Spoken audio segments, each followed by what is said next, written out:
ọ̀rọ̀ òṣì wẹ́rẹ́wẹ́rẹ́ o bàbá bá mi ṣe wọ́n ní kò sáyé lọ ó wáyé fún mi lọ ọbọ̀ bọ̀bọ̀lẹ̀ mi bẹ́ẹ̀ lẹ́nu lórúkọ rẹ̀ ó wáyé fún wọ́n ní pé ènìyàn ṣe bí ọlọ́run ọba wọ́n ní kò lè pọ̀ sí ibò àmọ́ wẹ́rẹ́wẹ́rẹ́ bàbá bá mi ṣe wọ́n ní bí ó sì àwọn wípé kò lè pọ̀ sí ọ̀rọ̀ òṣì wẹ́rẹ́wẹ́rẹ́ o bàbá bá mi ṣe wọ́n ní kò sáyé lọ ó wáyé fún mi lọ ọbọ̀ bọ̀bọ̀lẹ̀ mi bẹ́ẹ̀ lẹ́nu lórúkọ rẹ̀ ó wáyé fún wọ́n ní pé ènìyàn ṣe bí ọlọ́run ọba wọ́n ní kò lè pọ̀ sí ibò àmọ́ wẹ́rẹ́wẹ́rẹ́ bàbá bá mi ṣe wọ́n ní bí ó sì àwọn wípé kò lè pọ̀ sí ọ̀rọ̀ òṣì wẹ́rẹ́wẹ́rẹ́ o bàbá bá mi ṣe wọ́n ní kò sáyé lọ ó wáyé fún mi lọ ọbọ̀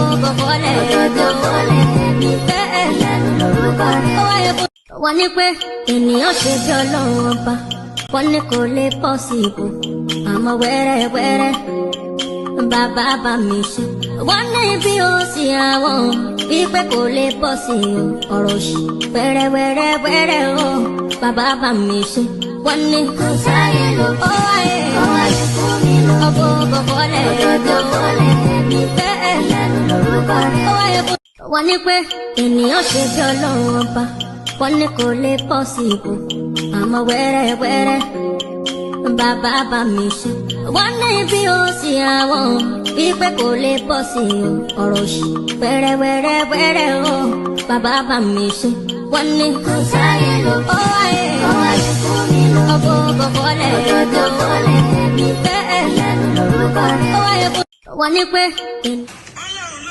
Gbogbo ẹ̀dá tó lè máa tiraka Ọlọ́run ló ṣe gbogbo ẹ̀dá tó lè máa tiraka. Ọlọ́run ló ṣe gbogbo ẹ̀dá tó lè máa tiraka. Ọlọ́run ló ṣe gbogbo ẹ̀dá tó lè máa tiraka. Ìdíbẹ́ni kan ṣe dé o, ìdíbẹ́ni kan ṣe dé o, ààrùn òye. Ìdíbẹ́ni kan ṣe dé tó lè fi sórí o. Ó ní mo jáwọ́ pé mo ní bùkátà fèrè. Tí bàbá lòdì bá parí iṣẹ́ yẹn o.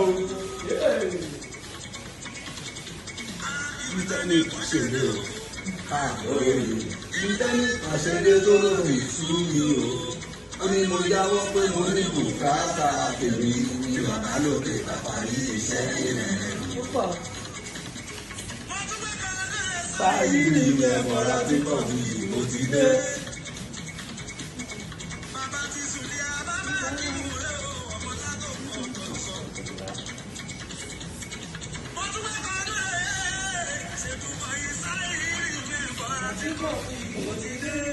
Koikimedia, we're bringing the world closer to your doorstep.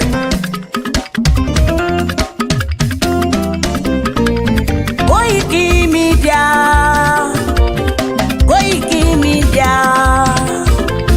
Koikimedia, we bringing the world closer to your doorstep. Koikimedia, Koikimedia, Koikimedia, we bringing the world closer to your doorstep.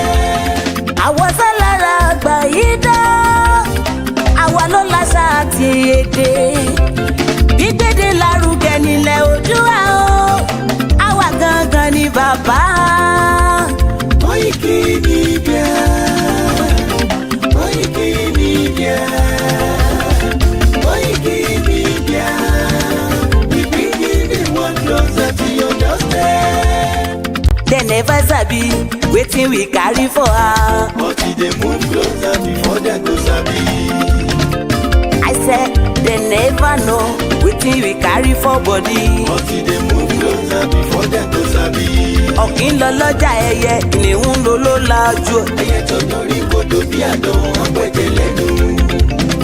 Ká ṣiṣẹ́ fún ilẹ̀ bàbá wa, ká ṣiṣẹ́ fún ìlú bàbá wa, ká jùmọ̀ sowọ́pọ̀ ká lè gbódúdú àga. Odùduwà kò bá lè gbé wa.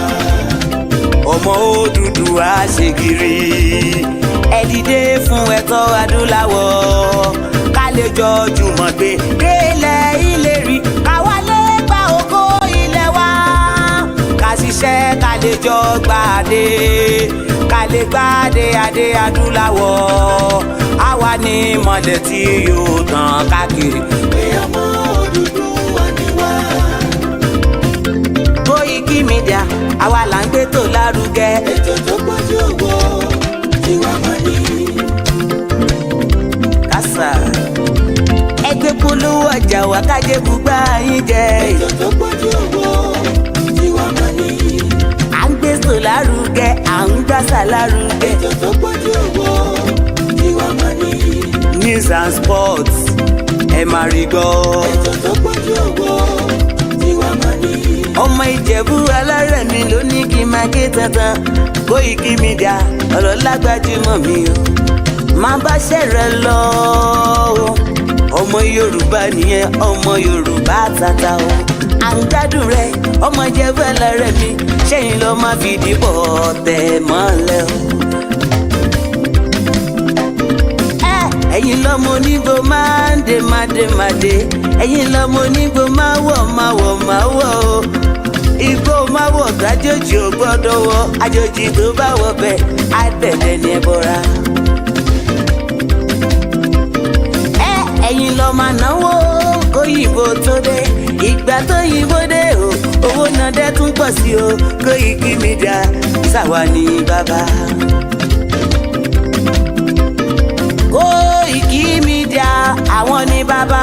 Koiki Media àwọn ní bàbá. àdáńtọ́ àtúnpèrègèdè. Koiki Media àwọn ní bàbá. àwa là ń gbé tó lárugẹ jẹ́ ká jọ gbọ́ o. Koiki Media àwọn ní bàbá. àtúnjàfẹ́tọ̀ ilẹ̀ wa fẹ́tọ̀ ilẹ̀ Yorùbá. Koiki Media àwọn ní bàbá. ọmọ Oòduà ni wá o tọkàntọkàn. Koiki Media àwọn ní bàbá. ikú tí ó ṣe bí lébi òsì àdìmú bàbá iyọ̀. Koiki Media àwọn ní bàbá. we bring you up closer to your doorstep. Koiki Media àwọn ní bàbá. afẹ́fẹ́ tó ń fẹ́ o tó ń kan kí oko lára ni. Koiki Media àwọn ní bàbá. àpèrègèdè Olódùmarè ló fún wa ṣe. Koiki Media àwọn ní bàbá. gbogbo ayé ẹ gbọ́ àwa ní bàbá o. Koiki Media àwọn ní bàbá. ẹ máa bọ̀ wá ẹ gbé polówó ọjà yín wá o. Koiki Media àwọn ní bàbá. Odùduwà lágbèdá ní òtítọ́ lágbèdá ní. Koiki Media àwọn ní bàbá. a kì í sọ̀dálẹ̀ a kì í sọdí kẹta. Koiki Media àwọn ní bàbá. àdúró tán a tún pèrègèdè. Koiki Media àwọn ní bàbá. Koiki Media we bring you up closer to your doorstep. àwọn ní bàbá. Koiki Media is around. To give us latest. Is around o. Give us latest. Ladies and gentlemen, ẹ mú kalẹ̀ sílẹ̀ ẹ tẹ́tí ẹ gbọ́ ètò tó pọ̀jù owó. ladies and gentlemen, ẹ mú kalẹ̀ sílẹ̀ ẹ tẹ́tí ẹ gbọ́ ètò tó pọ̀jù owó. Koiki Media is around. To give us latest. Koiki Media. ẹ jáde wá ẹ jáde wá ẹ jẹ́ ká lọ kọ́nà sọ̀rọ̀ sókè lọ́sẹ̀ yóò fòmìnira wa. Yorùbá wà lọ̀rọ̀ ìkàn pátápátá la ṣe ń lọ́gbọ̀n ẹ̀ tantantan sétí ọmọ aládé gbogbo nígbàgbọ́ wípé bẹ́ẹ̀ ṣe ń gbọ́ lẹ́yìn náà mọ̀ sọ fún àwọn yòókù kárí ilé kárí oko tí gbogbo wọn sì péjú pésẹ̀ síbi ìwọ́de àlágbá yamuyamu tàlújá tó ń bọ̀ lórílẹ̀‐èdè Amẹ́ríkà yìí ti Yorùbá Nation Diaspora Mega Rally in alliance with Yorùbá World Media àti Yorùbá Nation Self-Determination parapọ̀ dọ̀kan ṣàgbékalẹ̀ New York Super Mega Rally ọjọ́ mẹ́ta gbáko ló máa fi wáyé bẹ̀rẹ̀ látọjọ́ ìṣẹ́gun Tuesday ọjọ́ kọkàndínlógún oṣù kẹsàn-án títí di ọjọ́bọ̀ Thursday ọjọ́ kọkànlélógún oṣù kẹsàn-án bákan náà látago méje òwúrọ̀ títí di agogo mẹ́rin ìrọ̀lẹ́ New York Times láti máa péjú pésẹ̀ gbóhùn sókè rárá fáyé gbọ́ wípé ó tó gẹ́ Yorùbá Self-Determination is our right Yorùbá fẹ́ dá dúró a fẹ́ kúrò lọ́wọ́ ẹ̀tàn a fẹ́ kúrò nínú ìnira orílẹ̀-èdè Nàìjà bá a sì ń rọ gbogbo àwọn èèyàn wa jákèjádò àgbáyé tó ń bọ̀ wá síbi rálì yìí wípé ká pàdé lọ́jọ́rú ogúnjọ́ oṣù kẹsàn-án ní rally location 78 UN General Assembly 405 West 45 Street New York City New York 10017. fún ẹ̀kúnrẹ́rẹ́ àlàyé síwájú sí tàbí fún ọ̀kan ọ̀jọ̀kan ìbéèrè tẹ́ bá ní ẹ kàn sí wa látòrí èyíkéyìí wẹ́bsáìtì yìí www.megarally.org tàbí www.yorubaworldmedia.com ó sì lè jẹ́ www.ysdm.org. bákan náà ni ẹ lè pè tàbí kẹ́ fi àtẹ̀jíṣẹ́ sọwọ́ sí Prophet Ayọ̀délé Ológunlolúwa lórí +1 803 846 1116. Mrs Jùmọ̀kẹ́ Ògúnlẹ́yẹ lórí +1 347 703 7819. Dr Sabi lórí +447 440 715 542. Mr Gani Alágbàlá lórí +1 713 875 3339. Koikimedia lórí +447 594 050 979. Ìyálóde YSDM lórí +447 442 177 677. Mr Abiodun Òjó lórí +1 347 301 8360. ẹ má gbàgbé wípé a fẹ́ kí gbogbo ènìyàn tó bọ̀ lágbàáyé ti wà ní sẹpẹ́sẹpẹ́ ní venue lọ́jọ́ Wednesday 20 oṣù kẹsàn-án lọ́jọ́ tó jẹ́ D-Day gan láti sọ fún gbogbo ayé wípé ó tó gẹ́. The weight of Nigeria is not the weight that any normal ordinary human being can carry except with the help of Almighty Allah. It is evident therefore that the Almighty Allah is with our president. He is carrying the weight for him. The weight.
Again.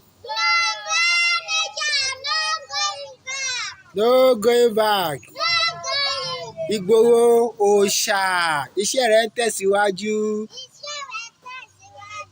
Mr Koiki ẹ ṣé o, àwọn ọmọ mi ló kí yín o. Àwọn ọmọ mi ló kí yín o. Lágbára Ọlọ́run, a máa délẹ̀ lérí o lórúkọ Jésù. Yorùbá nation. Impediment to Yoruba development is the impediment to Oodua development. Without Nigeria, we won't be where we are. 1962, we were far ahead of South Korea and North Korea. We were far ahead of China even. We had television before France. We had radio before South Africa. Now look at where we are today. I think it's a shame that even any Yoruba man can be talking about restructuring at this point in time. What are we restructuring? This country that is already shot to pieces? I don't think that's what we want. But they are always talking about giving Nigeria a chance. The patience of Yoruba with Nigeria has come to an end. If you don't allow we Biafrans to go, that zoological republic called Nigeria will be a worse place than Somalia. And today it is happening. And if you have not applied for your Somalian visa, please try and do so. Should I say Somali visa? Try and do so as quickly as possible, because the zoo is on the path of destruction, and there is nothing man can do to reverse it. Mark today's date and what I'm telling you. Nigeria will be destroyed beyond human comprehension. Every one of us must rise up. The armed forces are not neutral. They collude They collude with the armed bandits that kill people, kill Nigerians. They facilitate their movements. They cover them. If you are depending on the armed forces to stop the killings, you will all die one by one. So what do they expect of us now that this war is on our doorstep? Of course, there has got to be civil mobilization. And if we keep waiting for this to be centrally handled, we're all going to become, if we're not already, slaves in our own land. That for me is personally intolerable. It's not an acceptable condition. And whatever it takes, I stand ready to contribute in any way. Mo kí gbogbo wa pé a kábọ̀ sórí ètò koikimedia and good afternoon. Mo kí ọmọdé, mo kí àgbàlagbà. 9/11. Mo rántí 9/11. I was working somewhere in Auburn, and the news flash came up and said the Twin Tower has been attacked. And I remember my manager saying to me then, ṣé mo ti rí n tó ń ṣẹlẹ̀ l'Amẹ́ríkà? There was a lot of confusion. There was lockdown in UK. There was security alert and everything. And that changed the world. After that, probably about 3,000 people died in that attack. 2,900 and something. We started hearing different conspiracy. Different conspiracy. But till date, anytime you remember today, remember that this day changed the world that we are living today. It's called the 9/11. The Twin Tower was attacked. Very sad day. There was a woman that was covered in dust. There were firefighters that knew that either they go in and save more people and they die, or they refuse to go in, but they went in. So in whatever we do, there will be risk. And sometimes you just have to accept that risk so that you can save lives. People were saved on that day. It would have been more catastrophic. There were different versions of jets flying out of America. I think the Saudis, even after they were locking down all the airspace in America, the Saudi royal family still flew out of America. It was a lot of things, We'll probably do a program one day to cover the 9/11. But that is just for those of us that are not aware of some kind of activities that change the world that we are living today. A lot of time now that you want to travel, power 30 travel, you will realize that No. You will realize that the traveling has actually changed. Kò sí the kind of traveling that you just go anymore. What change gbogbo ẹ̀? Now you cannot even take water, on the aircraft. I remember a Nigerian guy that wanted to blow the Delta airline. Ó rà ń pé nu sneakers ló tọ́jú bọ́ọ̀mù yẹn sí. He's serving a prison sentence. Ọmọ olówó ni. I'm sure some of you, I can't remember his name, but I'm sure if you are conversant with terrorism, you will know that it's a big problem. I welcome you once again to our lecture room, the self-determination platform, the place that will tell you what we have heard and how we can ask questions. Ẹ ti máa rí picture tó wà lẹ́yìn mi, a very important Yoruba man. We want to review something he said that caught my attention. Tabatijọ́ play agbọ́n tó sọ, ẹ mú comment tí ń jáde, èmi náà ṣe analysis mi lé lórí, àwa jọ gbé yẹ̀wò pé is Nigeria still for Yoruba people? But we can't start this program without always saying Adúpẹ́ f'Ọlọ́run. Yesterday was another day. Today is another day. More than 2,000 people died over the weekend. 2,000 people in one go. When disaster happens, it shows that you just have to accept whatever the disaster is. Omi ti gbé àwọn kan lọ, but ní Morocco, ilẹ̀ lanu, ó wọ́ wọn lọ. Whether you were Muslim there, whether you were Christian, whether you don't believe, bóyá o tẹ̀ tí parí project tó yẹ kó ṣe, ẹ mọ̀ pé nínú àwọn tó kú yẹn nísìn, olúkálùkù wọn ló ní ambition, just like we also want ambition. But àwa béèrè fún ọba Elédùmarè pé ìrìn àjò táwa gbé dání, àwọn ò ní kú sínú ẹ̀. Gbogbo wa, àtèmi àti wọ́. Even those of you that want Nigeria, Chama mọ̀ pé Nigeria ti kú, but it cannot be revived as much as whatever your politicians are telling you. One of that politicians, and his name is Dr. Kayode Fayemi. But before I go into his own review, we must appreciate Professor Stephen Adebanji Akintoye, the oracle of our time. Bóyá tí Kayode Fayemi, doctor, because he's well read, PhD, no be moi moi, èmi náà ní PhD, but at least àwọn tó ní PhD, ẹ máa rò pé ẹ kọ́ ní làákàyè láti tẹ̀lé Baba Akintoye. But because Kayode Fayemi wanted to be a governor, he had ambition. Every one of us have ambition. He was a governor, he was a minister, but mo rò pé Tinubu rí nísìn. But I know he was a campaigner under the APC. Bóyá tí Kayode Fayemi, doctor, tó dà ká pọ́nlé díẹ̀.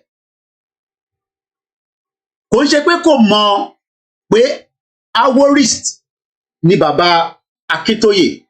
Àwọn náà máa ń dé fìlà, tẹ́ bá rí fìlà Kayode Fayemi àti Ọ̀ṣínbàjò.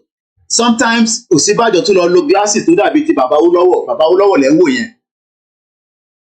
So when people see them, they're like, àwọn Aworist lélẹ̀, nǹkan tí Baba Awólọ́wọ̀ fẹ́ làwọn náà fẹ́, but irọ́ ló ń pa, òun ṣe tí Baba Awólọ́wọ̀ fẹ́ ló fẹ́.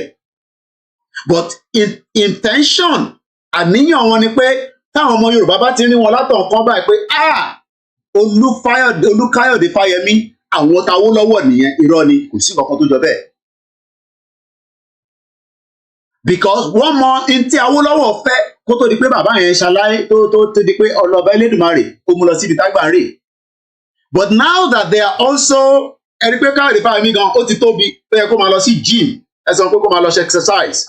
Torí pé it's becoming too big, ó yẹ kó lọ máa ṣe exercise díẹ̀díẹ̀, kó dẹ̀ tó bá ti ń dé àwọn age yẹn, ó yẹ kó reduce the content oúnjẹ tó máa jẹ. John, known as Olúkáyọ̀dé Fáyẹmí, CON, was born 5 years after the fraudulent independence. So, kò ń ṣe pé wọ́n bí before independence.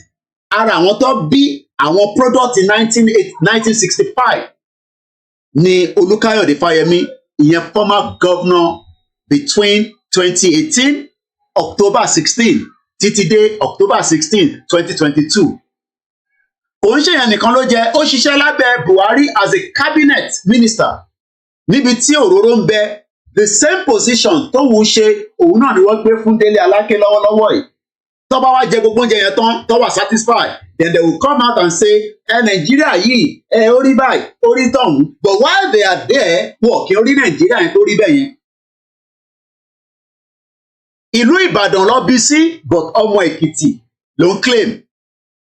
Níbi tó ń pè ní Ìsán Èkìtì ní Ọ̀yẹ́ local government. He was born in Ibadan 5 years after independence. Ó ṣiṣẹ́ pẹ̀lú President Muhammadu Buhari, dead or alive, torí àmọ̀ bí ẹ̀yẹn ti kú, bí ó jí, bí ó sùn. Ẹ mọ̀ kó dàbí ìgbà tí Ọbásanjọ́ béèrè lọ́wọ́ Yar'Adua, ṣó ti kú àbóṣun ní àṣẹ Yar'Adua tẹ̀ ti kú. Ó ti kú, ó ti lọ síbi tágbà ń rè.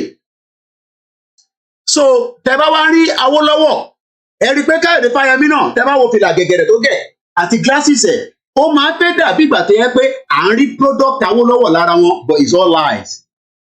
Ó gbé ní UK dáadáa, ó mọ̀ nípa product tó ń ṣẹlẹ̀ ní UK, ó mọ̀ nípa history nítorí pé ẹni tó kàwé dáadáa ni. a ṣì ń bọ̀ níbẹ̀ mo kàn ń fún yín ní preset ẹni tá a fi gbọ́rọ̀ lé lẹ́nu ó kàwé dáadáa tó bá níyàn kàwé bàbá yìí ó kàwé ó lọ sí ẹ jẹ́ kí n kọ́kọ́ dúpẹ́ lọ́wọ́ àwọn bàbá Awólọ́wọ̀ tá a bá wá ń dúpẹ́ lọ́wọ́ bàbá Awólọ́wọ̀ ẹ má rí àwọn ilé bí àwọn tí ẹ máa dúpẹ́ fún nítorí pé àwọn ò kì í ṣe product Awólọ́wọ̀ tó bá jẹ́ pé real indigenous ọmọ Yorùbá ni Kayode Fayemi ó yẹ kó tẹ̀lé bàbá Akíntóyè gbogbo tí bàbá Akíntóyè ń sọ at 88 Kayode Fayemi ó mọ̀ nípa ẹ̀ ó mọ gbogbo tó ń sọ because product ti Awólọ́wọ̀ ni gbogbo wọn ntí bàbá Akíntóyè rí nígbà tí Kayode Fayemi tó ń wọ pátá kiri tọ́tẹ̀ ní pátá níjọ́ náà lọ́hùn akọ̀ máa gbẹ́pọ̀n kiri ni akọ̀ máa sáré káàkiri bẹ́ẹ̀ ṣoníwò límọ̀ láti ìlú Ìbàdàn ọmọ yìí lọ́wọ́ pátá bàbá Awólọ́wọ̀ gbọ́dọ̀ rí ẹbẹ́ lọ́wọ́ pátá ó ti wá di big man nísìn gbogbo wọn ti ní security àwọn ò kì í rìn mọ́ lórí ilẹ̀ helicopter ni àbí plane ó ṣe Èkìtì ẹ lọ bèèrè lọ́wọ́ bàbá lẹ́kìtì àwọn á lè sọ fún yín iṣẹ́ tó ṣe lẹ́kìtì èmi ò ní lè sọ yẹn ibi tẹ́mi fẹ́ sọ̀rọ̀ lé lórí lára ọ̀rọ̀ tó sọ la fi ṣe ọ̀rọ̀ lénìí tó tẹ́ bá wá rí bàbá alànà ọ̀rákù tó wá ń sọ pé gbogbo ẹni tó bá sì bìlíìfù pé ìlú kan ń bẹ tó ń pè ní Nàìjíríà tó máa mú ayé wa kó dáa tí a dẹ̀ ń disagree pẹ̀lú ẹ̀ bíi Kayode Fayemi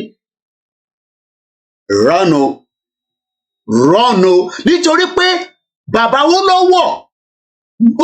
Awólọ́wọ̀ tẹ́ tí a fún wọn yìí bàbá yìí àti bàbá yìí wọ́n mọwọ́ ara wọn dáadáa 5 and 6 ni wọ́n Kayode Fayemi wọ́n bí lẹ́yìn ìgbà táwọn ilé tí ń ṣe ìgbìyànjú pé ẹja fix Nigeria during the regional government bòkílà rí lẹ́nìí jẹun sókè politics gbẹ̀gìrì ànàmàlà politics ṣáàjẹ́ kémi náà débẹ̀ kémi náà kọ́ pè mí ní CON kémi náà ṣáà wà lára àwọn tí ó rẹ́gísítà pé ló ṣèjọba Nàìjíríà wọ́n sọ́fà lóòótọ́ nígbà MK Abiola so bóyá gbogbo sọ́fánẹ́sì yẹn irú ẹ̀ náà ní Délé Mọ̀mọ́dù so wọ́n ti sọ́fà gan so àwọn náà ò fẹ́ ṣe wàhálà táwa ń ṣe yìí ayẹyẹ yẹn náà máa lọ ṣe wàhálà yẹn torí pé àwọn náà bí lè pè nígbà Nàdẹ́kò àwọn ti sacrifice àwọn fi ẹ̀mí àwọn sílẹ̀ so this is now the time wọ́n dẹ̀ ní ẹni tó bá ṣe nǹkan wọ́n níbi tí wọ́n bá ti ń ṣe ló ti ń jẹ àwọn ilé tí wàá jẹ nínú Nàìjíríà bó tó bá wá dé stage kan wọ́n wá máa mú àwọn ọ̀rọ̀ kankan wọ́n ní Nàìjíríà is not going to work kìnnìkan wọ́n máa sọ ẹ rántí Jonathan ẹ rántí fídíò Jonathan tó ní pé it is the British intention to keep Nigeria but Nigerians ò fẹ́ accept yẹn Nigerians ò fẹ́ accept pé it is the British intention because wọ́n ò fẹ́ accept the same thing with Kayode Fayemi. So ṣé etí bàbá alànà Stephen Adébánjí Akíntóyè tí bàbá yẹn náà wá láti the same region ìyá máa rò pé gbogbo àwọn tó wà lẹ́kìtì tó ná PhD ìyá máa bèrè pé níbo ni PhD yẹn kí ló fi ń ṣe ṣe fi ń ta gúgúrú ni torí pé wọ́n náà kàwé níbẹ̀ yẹn bíi kò sí agboolé kan ní Èkìtì yẹn àfi tó bá yẹ pé mo wrong ẹ sọ fún mi lórí comment section wọ́n ní kò sí agboolé kan ní ìlú Èkìtì yẹn tí kò sí PhD níbẹ̀ wọ́n kàwé gan n tó ń pè ní ọpọlọ ọmọ Yorùbá nìyẹn àmọ́ ọpọlọ ilé nísìn ọpọlọ Nàìjíríà lòun fẹ́ jẹ́ ká máa ṣiṣẹ́ bó tó bá jáde nísìn tó wọ glasses tó dé fìlà ó lọ́wọ́ ìyẹn máa ní àwọn aworist ló lọ yẹn irọ́ ni rọ́nù because they know that Baba Akintoye is doing the right thing they know that Baba Akintoye is on the right path to tell us that if anybody tells you that they will be able to fix Nigeria is all lies. Kò wá ṣòwò nìkan wọ́n pọ̀ bẹ́ẹ̀ tẹ́ bá ti mú relé ẹ sá fún Fẹ́mi Káyọ̀dé ìyẹn kàwé dáadáa torí UK nígbà ló ti kàwé ó kàwé dáadáa ó dẹ̀ ń jẹ́ kó yé wa torí pé tó bá tún sọ̀rọ̀ nígbà míì náà ìyẹn a máa rí àwọn ọ̀rọ̀ bí ọpọlọ lọ́rọ̀ tó ń sọ ó ń sọ fún gbogbo ọmọ Nàìjíríà pé àwọn terrorists yẹn they are not going anywhere soon lára àwọn product náà nìyẹn ìyẹn máa sọ̀rọ̀ bẹ́ni tó jẹ́ pé òun kò like àwọn West I followed him on Twitter kò like àwọn USA he believed that we should be able to fix Nigeria fix Africa but I was able to pick something ká tó tẹ̀síwájú that I saw ó kàn wá sórí flash ní níbi tí mo ti ń ṣe preparation fún Kayode Fayemi, the former governor of Ekiti State. Mo kí ìyá tó bí mi lọ́mọ. Mo kí Ìgbòho Òòṣà. Wọ́n ní èèyàn là ń ṣiṣẹ́ fún, ẹ sọ fún wọn pé bẹ́ẹ̀ nìyẹn náà dà. Ìgbòho, we are with you day and night, afternoon. We love you. We appreciate you. Nítorí pé o jẹ́wọ́ ọmọ ọkọ tí wọ́n ń ṣe, o kì í ṣe Káyọ̀dé Fáyẹmí tó ń sọ ìbò ọ̀pẹ rẹ̀ sọba pé wọ́n sọ pé o kọlà tó bá dẹ̀ lọ sí Germany wọ́n máa béèrè pé where are you from? I'm from Yoruba land in Nigeria. But Káyọ̀dé Fáyẹmí nísìn ó lè disguise, ó lè nà ọmọ Senegal lòun tó bá dé America, ó lè sọ pé ọmọ Ghana lòun, wọn ò ní tètè mọ̀.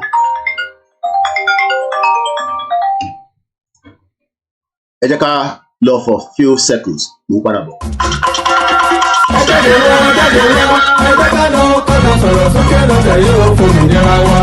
Yorùbá wà lọ̀rọ̀ ìkàn pátápátá la ṣe ń lọ́gbọ́n ẹ̀ tán sétí ọmọ aládé gbogbo nígbàgbọ́ wípé bẹ́ẹ̀ ṣe ń gbọ́ lẹ́yìn náà mọ̀ sọ fún àwọn yòókù kárí ilé kárí oko tí gbogbo wọn sì péjú pésẹ̀ síbi ìwọ́de àrágbá yamuyamu làlújá tó ń bọ̀ lórílẹ̀‐èdè Amẹ́ríkà yìí ti Yorùbá Nation Diaspora Mega Rally in alliance with Yoruba World Media àti Yorùbá Nation Self-Determination parapọ̀ dọ̀kan ṣàgbékalẹ̀ New York Super Mega Rally ọjọ́ mẹ́ta gbáko ló máa fi wáyé bẹ̀rẹ̀ látọjọ́ ìṣẹ́gun Tuesday ọjọ́ kọkàndínlógún oṣù kẹsàn-án títí di ọjọ́bọ̀ Thursday ọjọ́ kọkànlélógún oṣù kẹsàn-án bákan náà látago méje òwúrọ̀ títí di agogo 4 ìrọ̀lẹ́ New York Times láti máa péjú pésẹ̀ gbóhùn sókè rárá fáyé gbọ́ wípé ó tó gẹ́ Yorùbá self-determination is our right. Yorùbá fẹ́ dá dúró, a fẹ́ kúrò lọ́wọ́ ẹ̀tàn, a fẹ́ kúrò nínú ìnira orílẹ̀-èdè Nàìjà. Bá a sì ń rọ gbogbo àwọn èèyàn wa jákèjádò àgbáyé tó ń bọ̀ wá síbi rálì yìí wípé ká pàdé lọ́jọ́rú 20 oṣù kẹ. Mo kí Ìgbòho ni mò ń kí lọ́wọ́lọ́wọ́. Ó fi bò ó ní ọmọ Yorùbá ni ẹ́, ó ní Yorùbá wọ́n ń pa ìran wa ó dẹ̀ jáde lóòótọ́. Àwọn tó kù náà kò ń ṣe pé wọ́n mọ̀ pé wọ́n pa wá bọ̀ ibẹ̀ làwọn tí ń ṣe ayé. Ibẹ̀ ni Káyọ̀dé Fáyẹmí àti Fẹ̀ní Káyọ̀dé inú Nàìjíríà inú kòkó yẹn làwọn tí ń lábẹ̀. Ẹ̀kọ́ tó bá jẹ àwọn oúnjẹ kan inú bẹ̀ làwọn tí ń jẹ, so they are not gonna be interested ní nǹkan tí wọ́n gbé dání, but àwa wà pẹ̀lú ẹ̀. Wọ́n ní orúkọ ẹ pé èèyàn là ń tẹ̀lé náà ẹranko là bá tẹ̀lé. We will remain loyal with you. Wọ́n ní kódà àwọn kan ti múlẹ̀ pẹ̀lú ẹ bẹ́ẹ̀ ni a ti múlẹ̀ pẹ̀lú ẹ and then so what? Ṣèbí Káyọ̀dé Fáyẹmí ó múlẹ̀ pẹ̀lú Nàìjíríà kò dẹ̀ kúrò láàrin Nàìjíríà. Fẹ̀ní Káyọ̀dé ó kúrò láàrin Nàìjíríà wọ́n pọ̀ bẹ́ẹ̀ lọ. Bòdé George gbogbo wọn pátápátá àwọn tó náà ń ṣe politics àmàlàtẹ̀bà PDP APC go and vote ẹ lọ gba voters card yìí gbogbo ọmọ Yorùbá náà lọ gba voters card. I'm sure your voters card is working for you now. As we are moving slowly and preparing for the program, mo ní mo gbọ́n tí Fẹ̀ní Káyọ̀dé sọ tí mo kàn fẹ́ ká gbọ́ díẹ̀ lára ẹ̀. That video was 2 years ago, ọdún méjì sẹ́yìn ni. But I think it is still relevant. Mo rí pé èèyàn kan ti easy ni wọ́n bá ti wọlé ní tẹ̀sí tó kàn láti Miami Kóìkì gbà ó lè máa sọ̀rọ̀ kó ní o fẹ́ máa fẹ́ coffee but kí má rí kankan fi síbẹ̀ $5. Wọ́n á dúpẹ́ lọ́wọ́ gbogbo ẹ̀yin tí ẹ wà pẹ̀lú wa. Mo ì tí kí yín bọ̀ ẹ mọ̀ pé à á kí dáadáa ká tó parí ètò. Ẹ mọ̀ pé tí bá ti múra báyìí tí mo jókòó báyìí mo fẹ́ wà distracted. Kódà mo fẹ́ wo comment section. Torí pé àwọn ọmọ kan wà àwọn èèyàn mọ wọn ní understanding tó ń ṣẹlẹ̀ Nàìjíríà wọ́n kàn ń sùn wọ́n ń jí ni wọ́n dẹ̀ ń bára wọn sùn. So they cannot understand and they are thinking ó yàtọ̀ sí thinking tèmi. So mo gbọ́dọ̀ gbé wọn wá sí level tí thinking tèmi wà. Poverty verification card PVC. Yéè wọn lọ dìbò àná fótó Káyọ̀dé Fáyẹmí wọ́n bẹ̀rẹ̀ APC. Renew change, renew shege. Ibẹ̀ kọ́ là ń lọ nísìn. Now, mo ti kí àwọn tó yẹ ká kí mo wá kí ọba Elédùmarè. Èmi ò gbé jẹ́ ẹ̀sìn dání. Báwọn alápátá ẹ̀sìn bá ń jà tó bá yá gbogbo àníyànjú. Mo wá kí gbogbo ìyá wa tágbàlagbà bá dé stage kan á máa rẹ bọ́dì kò easy. Àwa náà ń bẹ Ọlọ́run fún yín kọ́lọ̀ wá dá gbogbo àlàáfíà padà sí gbogbo oríkìíríkìí ara, especially àwọn tó wà nílùú òyìnbó. Ṣẹlẹ̀ àwọn tó wà nílùú òyìnbó ọ̀rọ̀ problem owó kọ́ ló ń ṣe wọ́n ti ṣiṣẹ́, wọ́n ń san pension fún wọn, but àyàn ilé ó wà lára wọn. Ilé ò dẹ̀ ṣe é lọ torí àwọn tó bá lọ, àwọn àgbàlagbà tó bá lọ lé, àjẹ́lẹ̀ ń pè wọ́n, oṣólẹ̀ ń pè wọ́n, ẹ̀ ń treat wọn dáadáa lọ́sítítù. Nọ́ọ̀sì àgbà gbẹgbẹgbẹgbẹgbẹgbẹ èmi mo ní kẹsíkì ni ìyàwó èrè tó ó lè tìyà yẹn gan. Bọ̀ ní ìlú òyìnbó wọ́n máa ń tọ́jú wọn, tó bá feel lonely nínú ilé wọ́n lè pe nọ́mbà kan, Ọlọ́run bá wá fi gbogbo yín lọ́kàn balẹ̀. I know it's not easy. Àwa náà ti òní àlọ́ rẹ̀ bíbẹ́ òní à. Àwa náà ti wà ní another generation. Àwa náà dé ìlú yìí, àgbọ̀mọdé ìlú yìí, àwa náà ti wá ń bímọ. So that means pé èyí náà ti wá ní grandchildren. Mo pàdé èèyàn kan lọ́sàn-án yìí, ó ní Mr. Koiki, Yorùbá nation. Ó ní mo tún torí bébì lọ́wọ́ ẹ̀, fine girl, Yorùbá ra àwọn fine girl, ó ti lọ́mọ, àwọn ò ń ṣe oníṣìnà níyàwó lé tó tẹ́ mi lọ́rùn.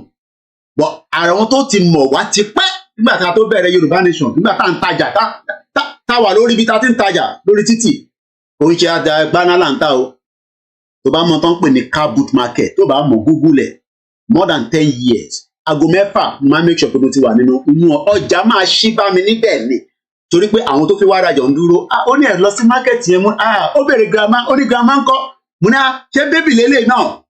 Mo ní mo sẹ́wọ̀n pé mo mọ̀ pé mo lọ́mọ kan tẹ́lẹ̀, mo ní yàn ó ló ti di big boy o, 15 years old ní bọ̀bọ̀ náà, ọmọ ẹ̀ ó náà lọ gẹrun ni, lọ́mọ ẹ̀ bá dọ́dọ̀ mi ní bá náwó sí, ó ní Mr. Koiki bá má ṣe yẹn, ẹ̀yin náà lẹ́ ń bá wọn jẹ́ o, ọmọ Yorùbá ni, kábíyèsí Elédùmarè, àṣàwọn èèyàn láìkí Yorùbá.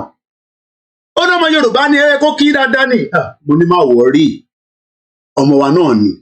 Mo ní how are you okay? Everything is alright?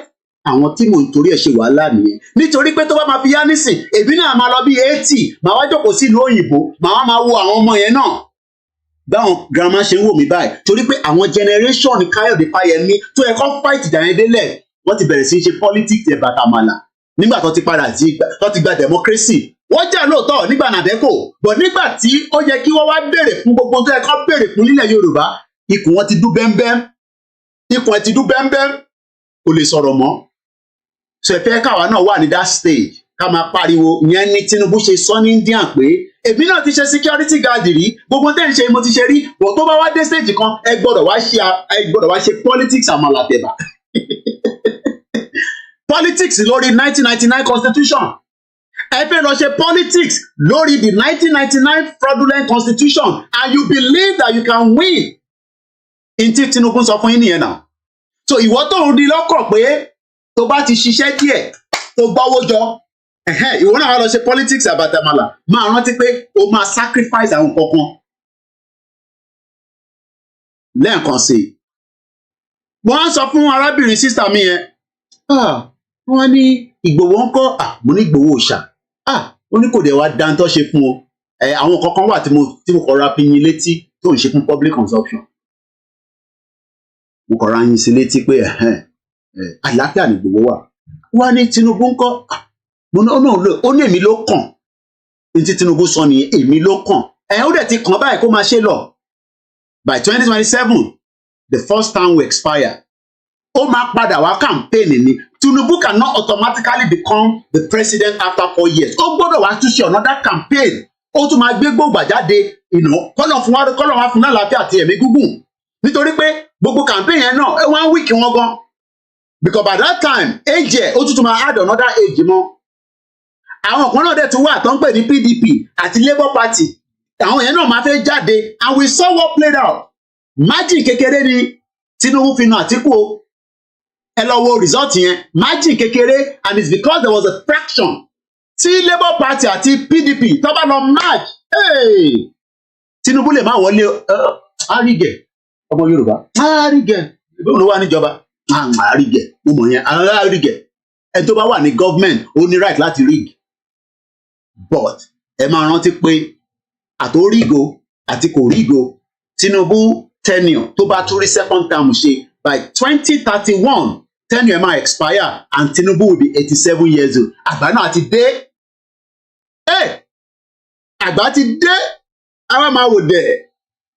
Tábà ní bàbá ẹ̀rìn díẹ̀ kí ni ẹ̀ṣá àdé Ọbásanjọ́ nísìn wọ́n máa ń lọ díẹ̀ ni díẹ̀ mìràwọ̀ ẹ̀tágbà bá débi tágbà ń dé.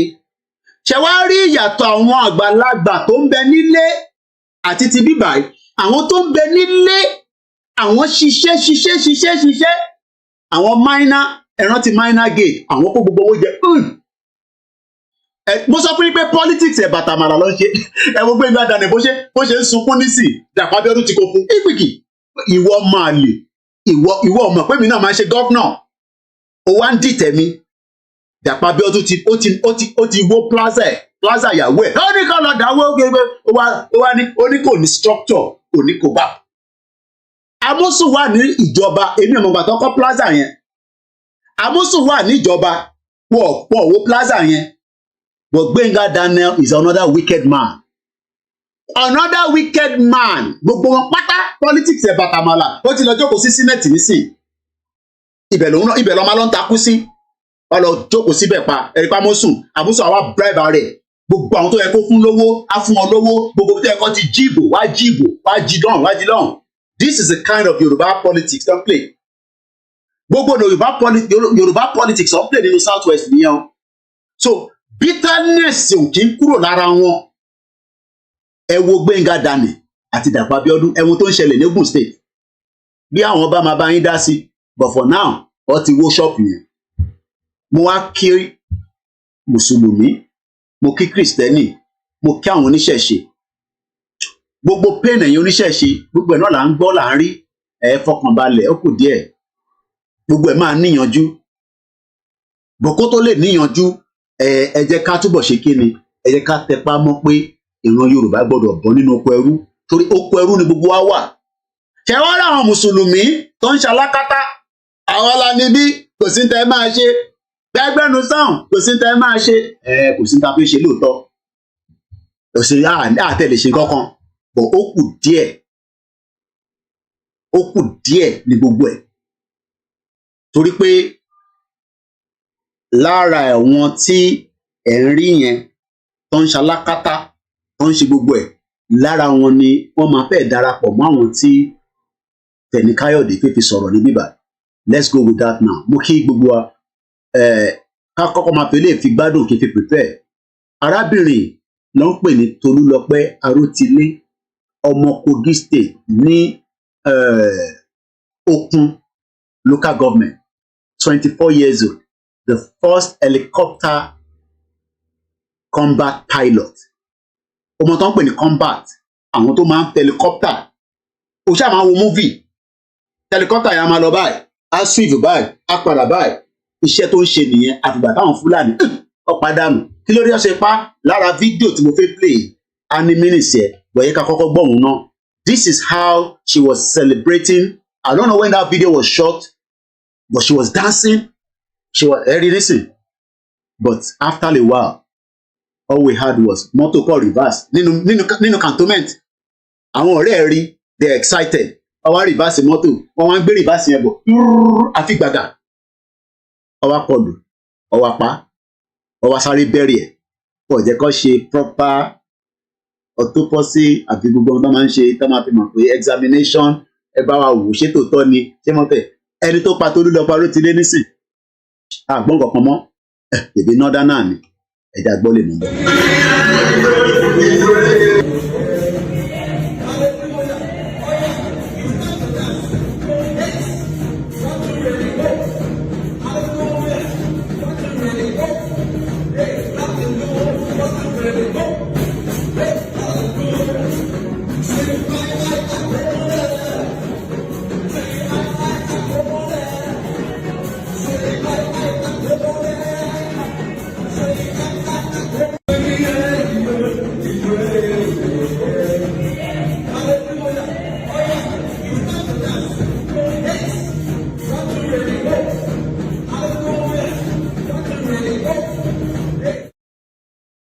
Kọ́lọ́run ọba Elédùmarè kó bá wa fọ̀run kẹ́, kó dáríjì gbogbo àṣìṣe ẹ̀, kó bá wa dáríjì.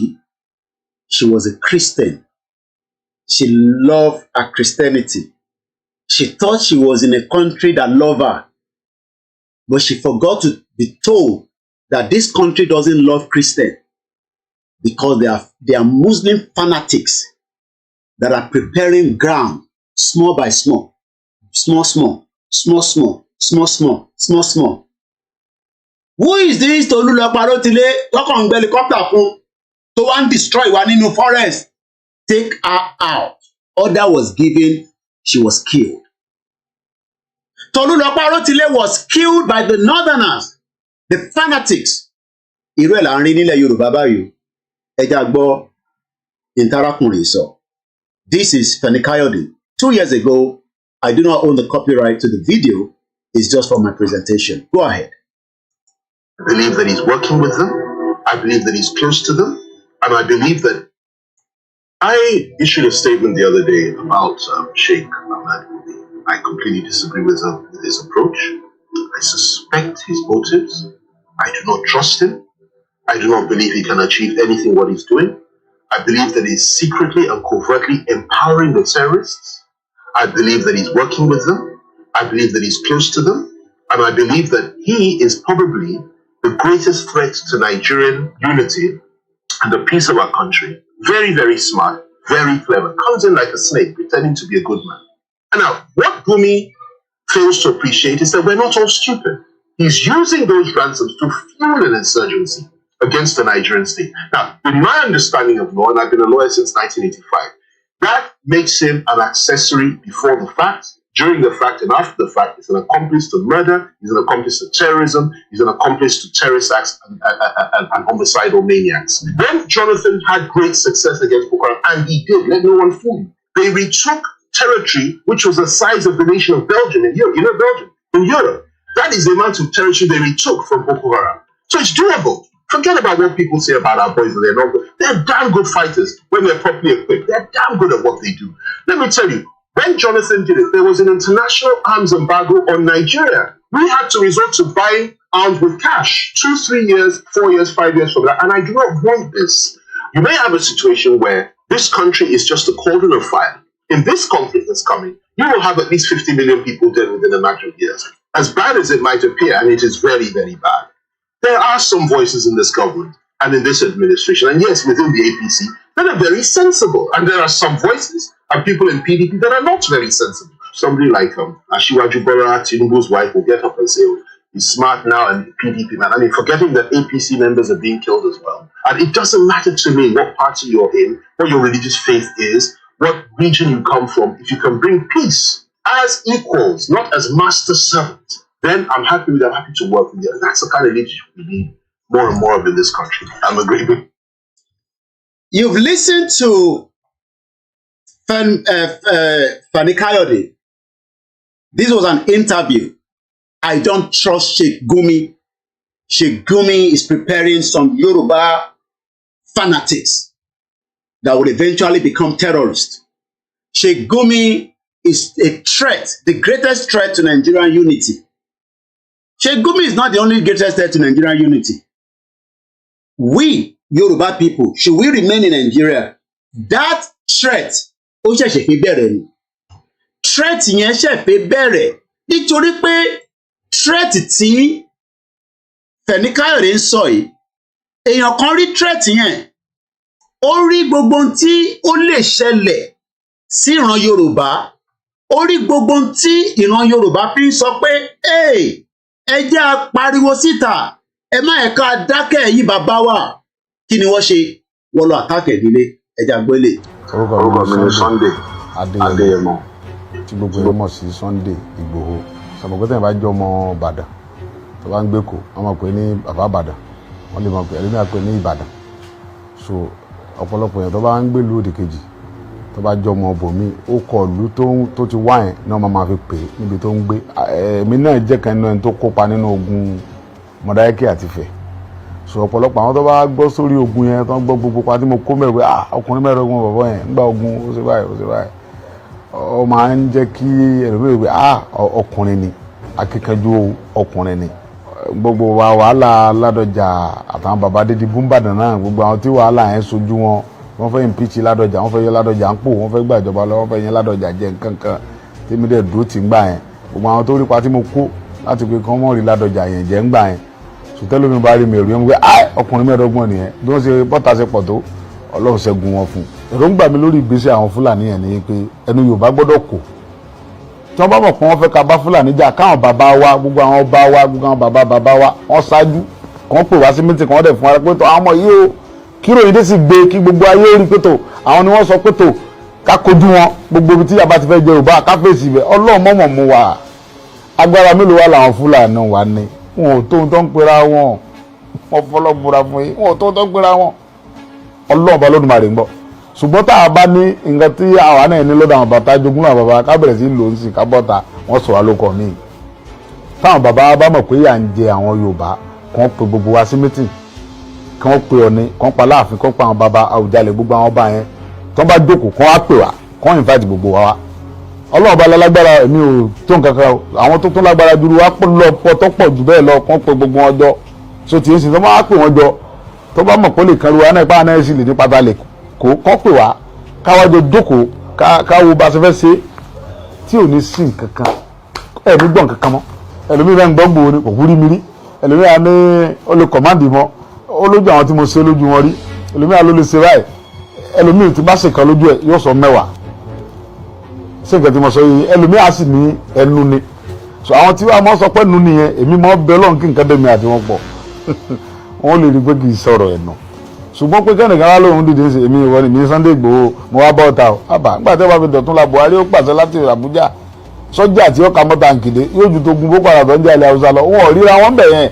tá a bá dẹ́rẹ̀ wò nísìn ẹ̀ rí i pé wọ́n yìí máa lọ́wọ́ gbogbo táwọn ń ṣe ilẹ̀ Haúsá tó ń mú jẹ yẹn tá a bá dẹ́rẹ̀ wò nísìn wọ́n yìí máa lọ́wọ́ torí pé àwọn Yorùbá kan náà ni ó lọ bá wọn lọ́hùn tí wọ́n sọ pé àwọn ọmọ bí wọ́n ṣe wọ́n ṣe nu pa ẹ̀ làwọn ọmọ ayákìlá làwọn ọmọ bẹ́ẹ̀ wọ yẹn ta la parí ta ìyá yóò la parí ìbíjà yẹn làlá fẹ́ gbé ó tó fi gba sùúrù nìyẹn ó gbọgbọ́n kì í ṣe nǹkan tí yẹn ọkàn kágbádá ọrùn tó kó funpa tó kó lóńdè tó gbé bọ̀kọ́ tó lọ́fẹ́ lọ pàdé Fúlàní o bí bẹ́ẹ̀ kọ́ wọ́n sọ di nǹkan mímọ́ yẹn lọ àfi kéèyàn jókòó kó lọ́wọ́ àwọn bàbá yẹn táwọn bàbá yẹn ó ṣèwé kán sáyìn fún wa pé àwa la ṣèwé fún yín pé ìyà gbọ́dọ̀ jẹ Yorùbá gbogbo ibikíbi tí ilẹ̀ Yorùbá dé ẹ lọ ṣàbò lórí ẹ̀pọ̀ àwọn ọmọ tẹ bá mọ̀ ń bẹ kẹ́ ṣàbò àwọn ọmọ ń bẹ ńlẹ̀ bàbá mi àwọn ọmọ Yorùbá ń bẹ ńlẹ̀ tí wọn ò ní sá rárá àwọn ọmọ tẹ́wọ̀n tán jó àwọn ọmọ tẹ́wọ̀n tán jókòó wọ̀nyí wọ́n yìí sọ ọmọ wọn ìṣẹ́ran rírọ̀ but ọgbọgbọ́n àlèkẹ́sọ pé ẹ mọ lọ sí Ìkirè ibi tí wọ́n ti ń kidnap Yorùbá ẹ mọ lọ Òṣogbo ẹ mọ lọ lọ́rin ẹ mọ lọ sí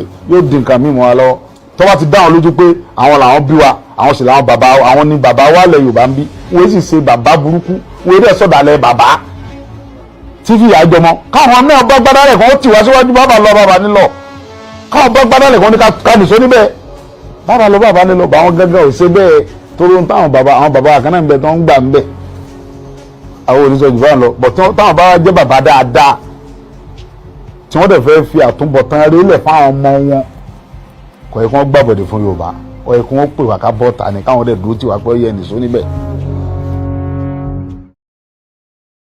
ṣé wàá ti rí ìyàtọ̀ tó ń bẹ láàrin olóyè Dr. Sunday Adéyẹmọ Ìgbòho Òòṣà tí mo fi tọ̀wọ̀tọ̀wọ̀ dárúkọ ọkùnrin ogun ọkùnrin ńlá ó ní kò ń ṣe òun nìkan lálágbára ó ní Ọlọ́run nìkan lálágbára ó ní Ọlọ́run nìkan lálágbára àmọ́ ọ̀pọ̀lọpọ̀ máa ń rò pé kí ló dé tó jẹ́ pé òun nìkan là ń dárúkọ kí ló dé tó jẹ́ pé òun nìkan ó ní àwọn tó kù náà inú ẹ jáde kí Koiki náà lè fọwọ́ kún yín èyí tó kù tẹ dákẹ́ rọ́rọ́ yẹn inú ẹ jáde bọ́wọ́ lè jáde nítorí pé wọ́n ò ṣe akíkanjú bí Ìgbòho akíkanjú èèyàn ni ó wá tún wá sọ nínú orin kan tó sọ tí ó jáde tá a máa ń gbọ́ ó ní abẹ́rẹ́ pọ̀ lóòótọ́ àmọ́ abẹ́rẹ́ Ìgbòho ó yàtọ̀ ìyàtọ̀ yẹn ẹ ti gbọ́ gbogbo ibi tí a ti ń bẹ̀tò yẹn bọ̀ wákàtí kan ti pé wọlé àìtí mẹ́nubà orí reason tá a ṣe wá gangan lórí Olúkáyọ̀dé John Fáyẹmí the former governor of Ekiti State. Ẹ̀yin ọmọ Ekiti, ẹ jọ̀ọ́ ẹ bá wa súnmọ́ bí dáadáa lórí tó jẹ́ governor yín tẹ́lẹ̀.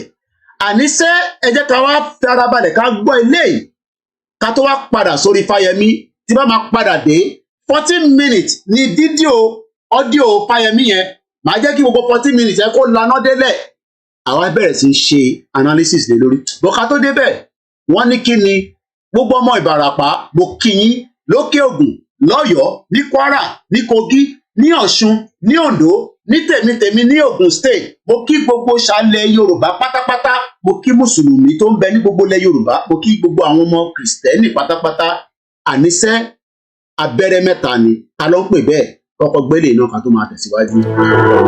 ọmọ Ìbàràpá lápapọ̀ ẹ̀jẹ̀ ajípẹ́ lówó àti ọmọ Yorùbá lápapọ̀ tilẹ̀ tó kọ́ ẹ̀mí àpọ̀ ẹ̀bá nǹkan wọn Adéyẹmọ Sunday Adéyẹmọ Ìgbòho orúkọ ńlá tí ń jámọ̀ láyà bíi àrá orúkọ tó ń dẹrù bo lórúkọ gan-an.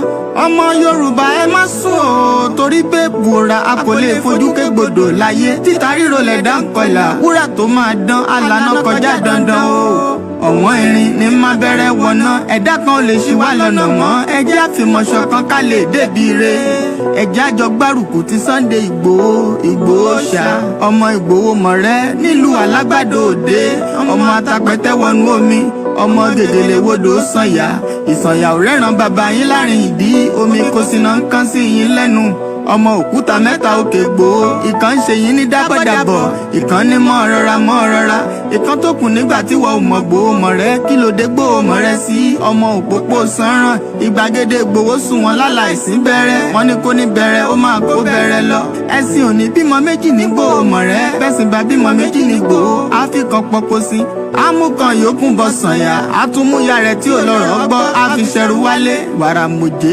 ọmọ onílé ọlà àwọn àjòjì tó ń ṣe ségesège tọ́láwọn ò ní bomi kó sí mu wọ́n láwọn ò ní bomi sànyà wẹ́sẹ̀ ìgbà tójú kò fi rí ńkọ́ gbogbo wọn náà sáré bomi kó sí mu wọ́n sì bomi sànyà wẹ́sẹ̀ ọmọ abẹ́rẹ́ mẹ́ta òde ayé ọ̀kan ṣẹ́ ọ̀kan tẹ̀ ọ̀kan tó kù ní gbogbo ayé ti ránṣọ kiri gbogbo ọmọ Yorùbá Sunday Ìgbòho onírèlẹ̀ láéláé torí àbá lásán nìkan ń dá òkúta ò ṣe gbé fún wọn o ìmọ̀ràn lásán ni ti balùwẹ̀ kò pọ́sibú kó dòdò láyé ń bí ó kún díẹ̀ kí tọ́ domi láéláyé ìtọ́ mi lè domi. Sunday Ìgbòho arógun má ti dí tó ń jà fẹ́tọ̀ Yorùbá ní tilé tó kó. ẹ̀mí náà ń jà fún ẹ̀tọ́ ọmọ Yorùbá ẹ̀jà gbọ́ ilé à ń padà bọ̀. We must understand what we want to develop. You cannot develop what you don't have. And the very first question we must ask ourselves is, what does Nigeria mean to us? There is no consensus, even 63 years after independence, on what Nigeria means to us. And there's no minimum, irreducible consensus that we all agree on, that this is what Nigeria means to us.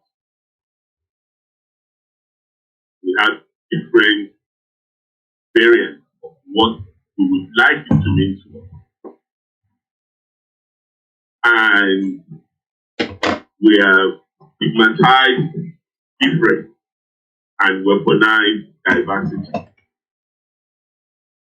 And we all figured out and use it for whatever purpose we would like to deploy that in the test for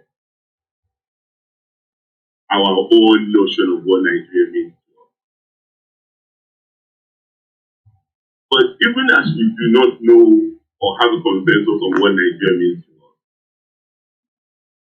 we also cannot conclude that Nigeria is meaningless to us.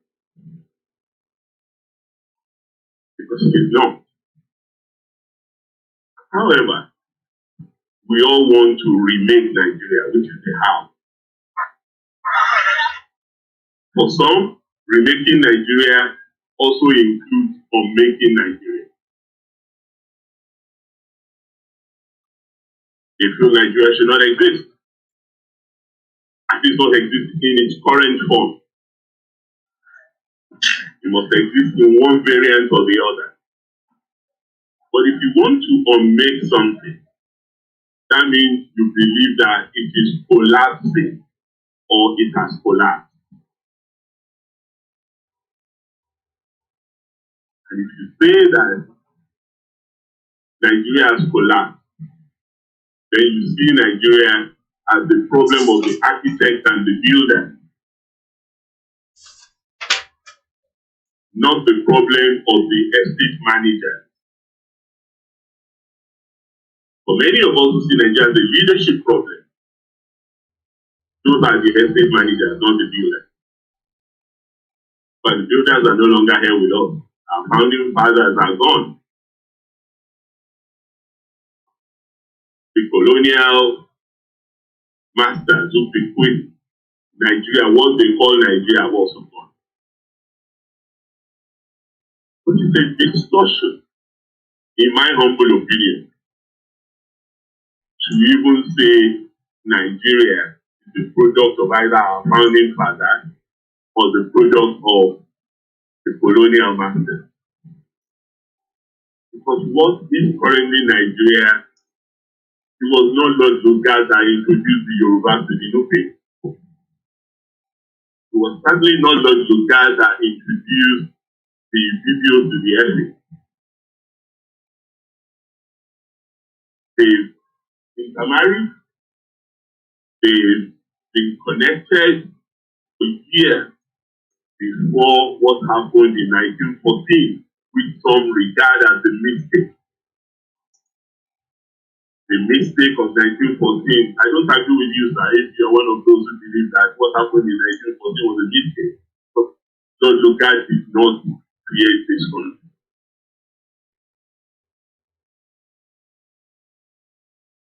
So we need to start from that brass tack.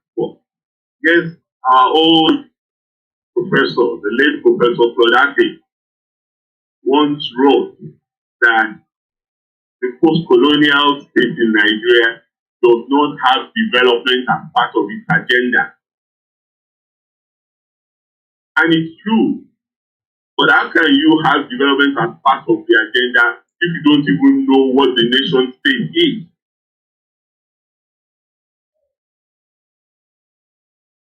Development is a product of a settled nation state. But every nation in the world is also an imagined community. There is no nation that was built, locked, stock, and barrel and delivered as a perfect union. That is why the Americans will say that they are in search of a more perfect union. Even now that we still see them as one of the more mature democracies or productive nations. What January 6, 2020 brought into clear relief to all of us who may imagine that is that even America is not settled. It experienced a constitutional coup of a president who wanted to remain in power and was ready to use the military to subvert democracy. So, even as disillusioned as we may be about where we are on this journey, 53 years may be long in the life of an individual. Our brother is 60, and he has gray beard, so you may think he's an old man. The bones are creaky, but 63 years is very tiny in the journey of a nation.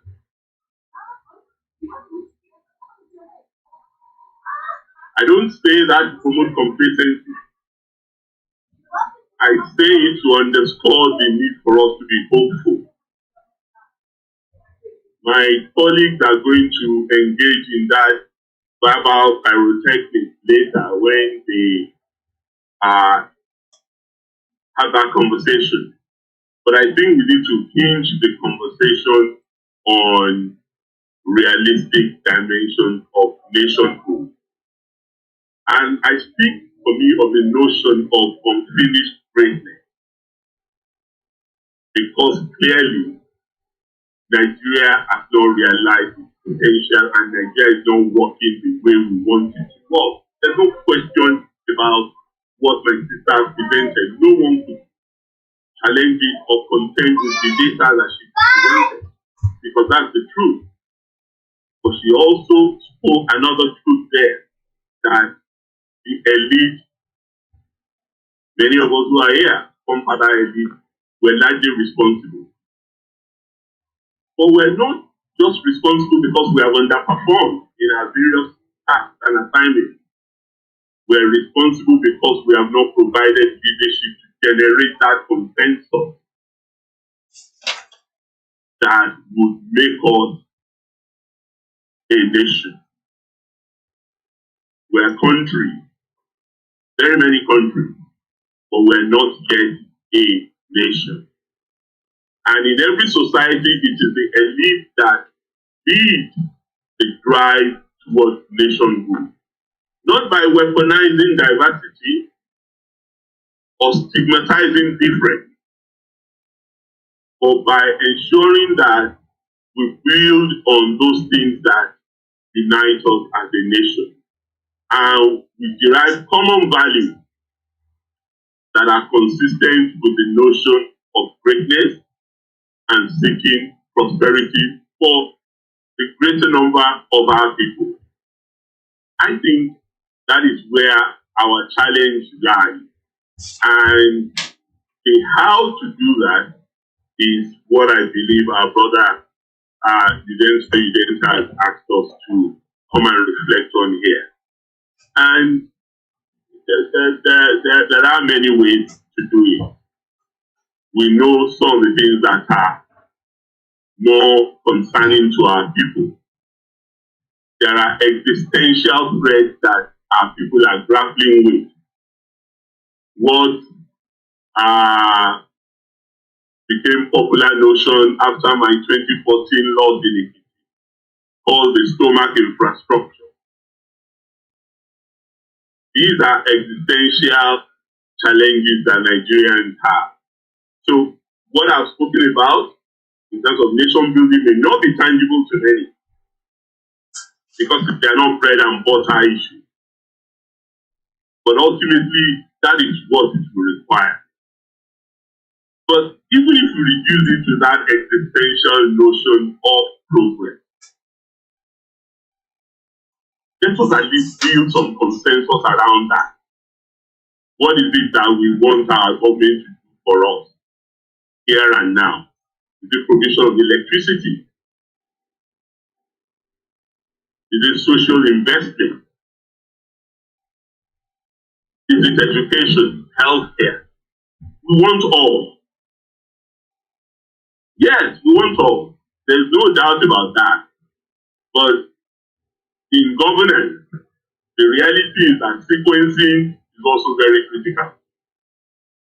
Especially when you have the kind of limited resources that we have currently. We need to sequence. I mean, I can't teach our leaders, the former president, I'm sure he remembers how many balls they had to juggle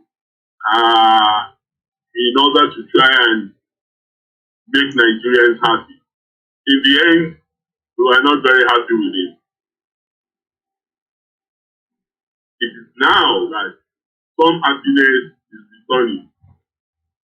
Yes, I'm sure when you read newspapers now, you just laugh and say, well, thank God, I'm still alive to read things.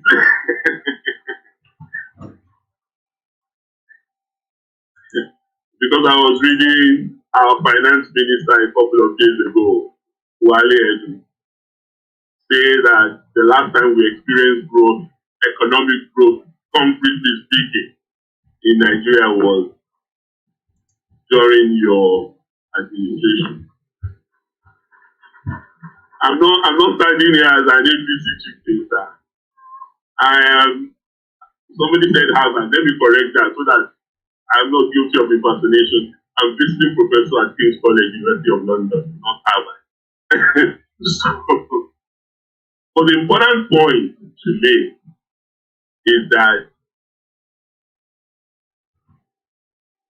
we can be hopeful if we understand the various dimensions of the challenges that we face. All of the issues that have been highlighted can be addressed if we know who we are. We are conflicted. And there's no reason to be conflicted if you ask me. You can be a good Christian and be a good citizen. You can be angered, a good angered, and be a good Nigerian. Or a good Yoruba and a good Nigerian. I don't see a contradiction there. It is when we weaponize ethnicity and problematize diversity that those things become problematic. And every country is always in the throes of such conflict. However, if we are clear about what this nation, what this country means to us, then we can address that. Some, in fact, very many of us believe that one way of ensuring that that happens is to make government more meaningful in the lives of ordinary Nigerians. And making government more meaningful in the lives of ordinary Nigerians also means to many that you bring government closer to ordinary Nigerians. And that is where the notion of restructuring, evolution, decentralization, you name it. Okay. Without any interference, we listened carefully to Kayode Fayemi, the former governor of Ekiti State. I don't know, all what he said. It was quite a lot of things, and jotting them down, I have to be very, very quick, even though my shorthand is not very, very good. But I was able to pick 29 things out of, okay, no, not 29, about 30. And I'll go through the list of what I wrote down. Mo wá fẹ́ kólúkálukú wa kó wo in tó sọ, èwo ni wọ́n rò pé gbogbo tó sọ nínú ọ̀rọ̀ tó sọ in that 15 minutes ló make sense, àbí tí kò make sense, àbí tó ní ṣe pẹ̀lú ìjàdára táwa gbé dání, torí pé ọmọ Yorùbá lòun, ó sọ ọ̀pọ̀lọpọ̀ ọ̀rọ̀ nínú bẹ̀. And let me recap quickly. The major one tí mo fẹ́ ká dìmú tó jẹ́ kókó ẹ̀bẹ̀ ni pé, what does Nigeria mean to us? Kí ni Nigeria mean sí wọ? Kí ni Nigeria mean sí mi? That is the first thing. And we are going to continue to treat this particular topic because Nigeria means things to so many people. I mean, Kayode Fayemi has money. He has house built so many places. He probably has house bought in UK, in Dubai or somewhere. So Nigeria will mean something to him. Is it because our Nigeria, whether because we are self-employed, whether because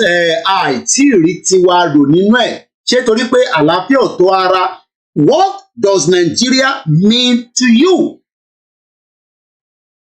Kí ni Nigeria mean sí ìwọ? Ẹ̀yin tẹ́ ń gbọ́ mi, ọmọdé, àgbàlagbà, kúkúrú, dúdú, sísanra, Mùsùlùmí, Kristẹni, oníṣẹ̀ṣe, àtẹni tó believe. What does Nigeria mean to us? He talked about consensus. I love that word. Consensus. Ó dàbí ìgbà tó jẹ́ pé this same man was looking into what we were talking about. Remember the G20 had what they called a consensus. Ṣẹ̀rántí, the G20 had what? Consensus. He was talking about consensus, a general agreement. Can we have a general agreement to decide what does Nigeria mean to us now? ṣé Kayode Fayemi lè lọ bá wa gbé síwájú Senate àbí wájú Bọ́lá Ahmed Tinubu àbí àwọn tọ́jọ jẹ́ kákọ́sọ̀ ọmọ Yorùbá tó ń ṣèjọba lọ́wọ́lọ́wọ́ because he's still in government. Ṣó lè bá wa lọ gbé consensus sí wa pé àwa Yorùbá nation afẹ́ kájọ jókòó ká wá béèrè kí ni Nàìjíríà mean sẹ́mi kí ni Nàìjíríà mean sí Kayode Fayemi because lẹ́rà tó ń sọ ó ní we can't conclude that Nigeria is not meaningless to us. So that means pé Nàìjíríà táwọn pariwo pé kò ṣiṣẹ́ pé kò dá yẹn we cannot come out and say it is meaningless. Ìyẹn mo ṣe sọ pé when you see them dressed like Awolowo, be very very careful because in tó ń bẹ lọ́kàn wọn ó yàtọ̀. And when we talk about consensus is a decision making or a consensus process, a group, indigenous people in Nigeria that will determine what does Nigeria mean to them. But today, just decide what does Nigeria mean to us, but they want to force Nigeria on every one of us. But that is not how consensus works. It talked about consensus. A consensus must be a decision making whether Igbo still want to remain in Nigeria, whether Ekiti wants to remain in Nigeria, whether Hausa wants to remain in Nigeria. Let everybody come and be asked that question. Do we want to remain in Nigeria? In time, because the Fayemi nìyẹn. Mo kí gbogbo ẹni tẹ́ ń darapọ̀ mọ́ wa. He also talked about something. And you can also say a consensus can be used in different ways. Majority of opinion. The consensus of the group was that they should meet twice a month. Remember, the FEC meeting comes up every Monday. Whether Tinubu is at home or not, they must hold the Federal Executive Council meeting. If the president is at home, president will take over. If the president is not at home, the vice president, both of them cannot be out of the country because they must hold that, because it has been a consensus that has been agreed. But today, agree on the same Nigeria. All they want is, we must accept. Consensus problem requires agreement among a number of processes. We do not have Yoruba people alone in Nigeria. We do not have Hausa people alone. We do not have Fulani alone. We do not have, even we as the majority, we do not have the Igbos. We must come now to a consensus. We must agree. That was number 2. After, what does Nigeria mean to you? But the number 4, I'm sure some of you have watched Making of Nigeria. It's a documentary on Netflix. The Making of Nigeria. Making of Nigeria. Or we can call it it's called the journey of the African colony.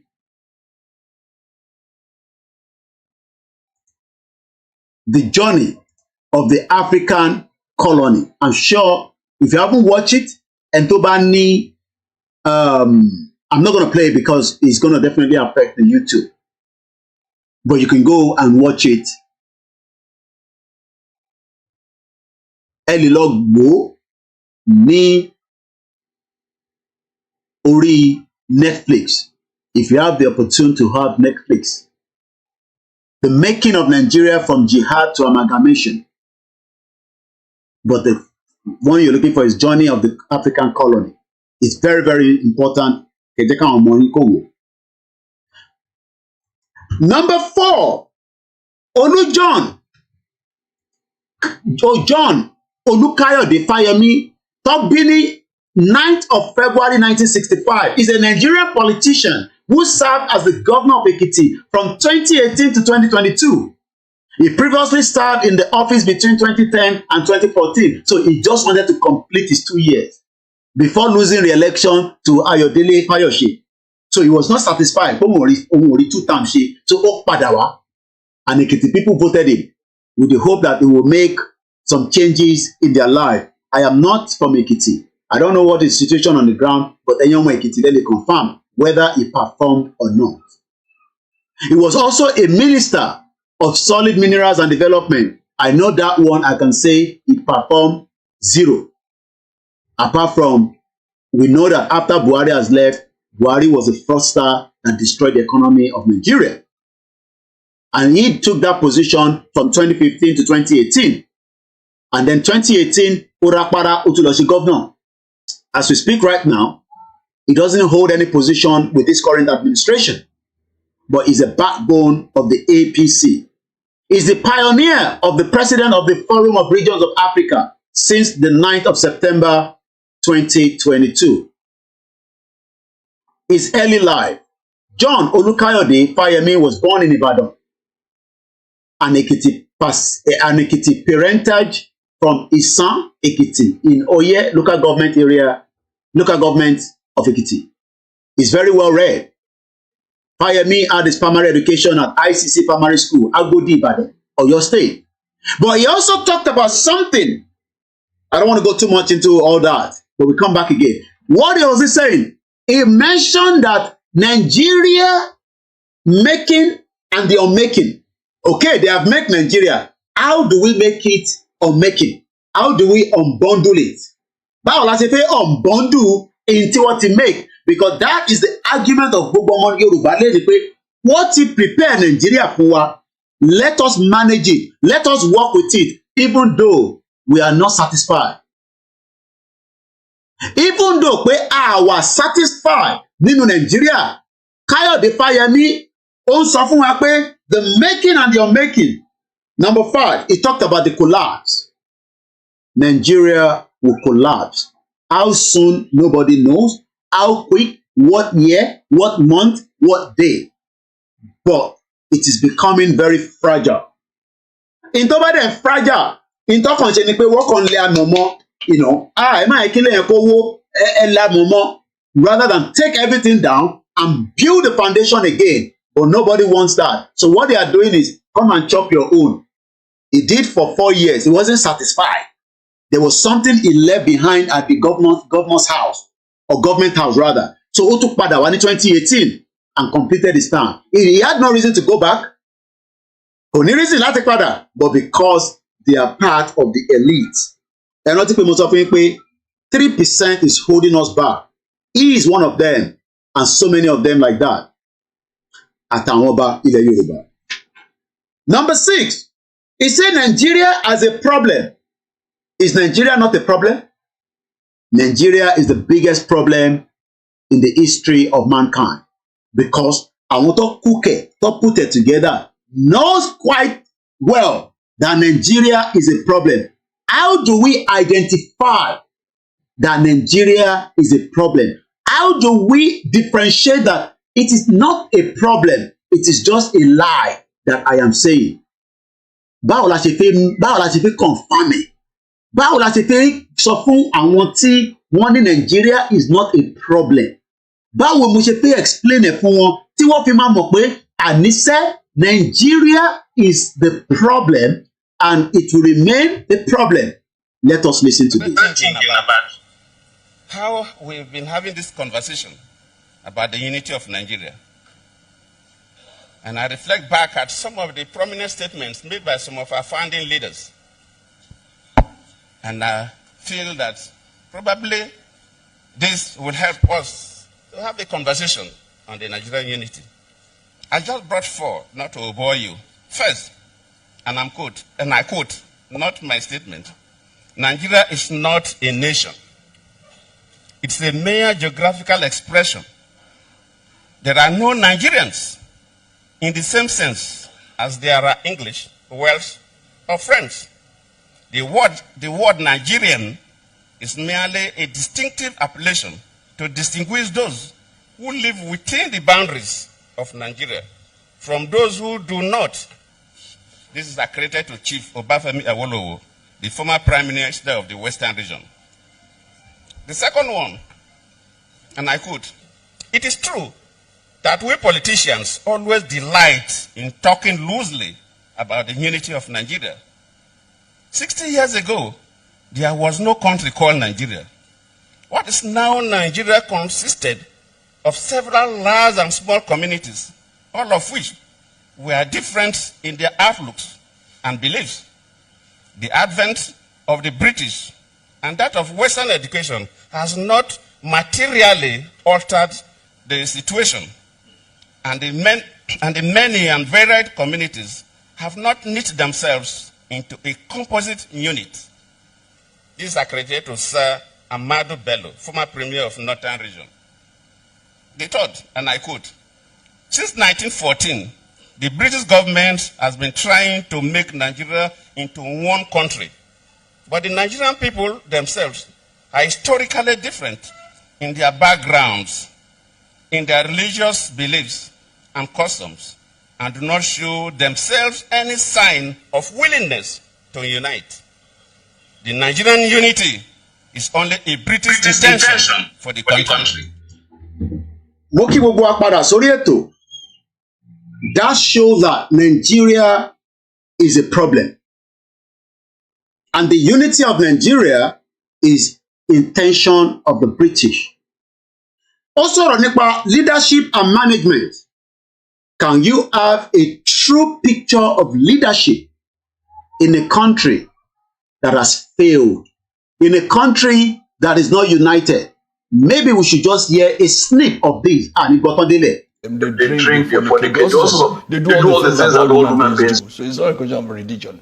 There's no question of anybody being truly a Muslim there. You know, even I knew a chief judge who was supposed to be leading Muslim prayers, who anytime he came to me in my official residence, he would put brandy or whiskey in a mug and be drinking, and they will smoke and all that. So I don't think it's religion. When they started this Sharia, how many of them are obeying the Sharia? How many of them? No, not none of their leaders. So it's not religion per se, but they use religion to deceive people and say Hausas were not Muslims at all. So they say, well, let's give you a superior religion, we'll give you Islam. But that didn't apply to the South, because we've had Muslims in Yoruba land even before 14th century. So truly what we are fighting against, or what is going on, is clash of culture. And civilizations. And civilizations. That's right. No, clash of culture and civilization. So it's not about leadership management. We don't lack leadership management. It's because the northern part of Nigeria do not want to operate the way the southern part of Nigeria wants to operate. They drink, they fornicate, they brought their own Sharia. So if you do a crime in the north, you are likely to be used as a scapegoat with their Sharia. And we are meant to operate a secular country. I won't follow constitution. And this has been going on quietly. The resources in the north remains in the north, but the resources in the south must be distributed across the boundary. So when they talk about lack of leadership management, Eric, that is their new lyrics. The president is using the same language. We are lacking leadership. We are lacking leadership. But that is not the problem. The problem is the culture that we are working together that is not working. He talked about something that is very, very unique.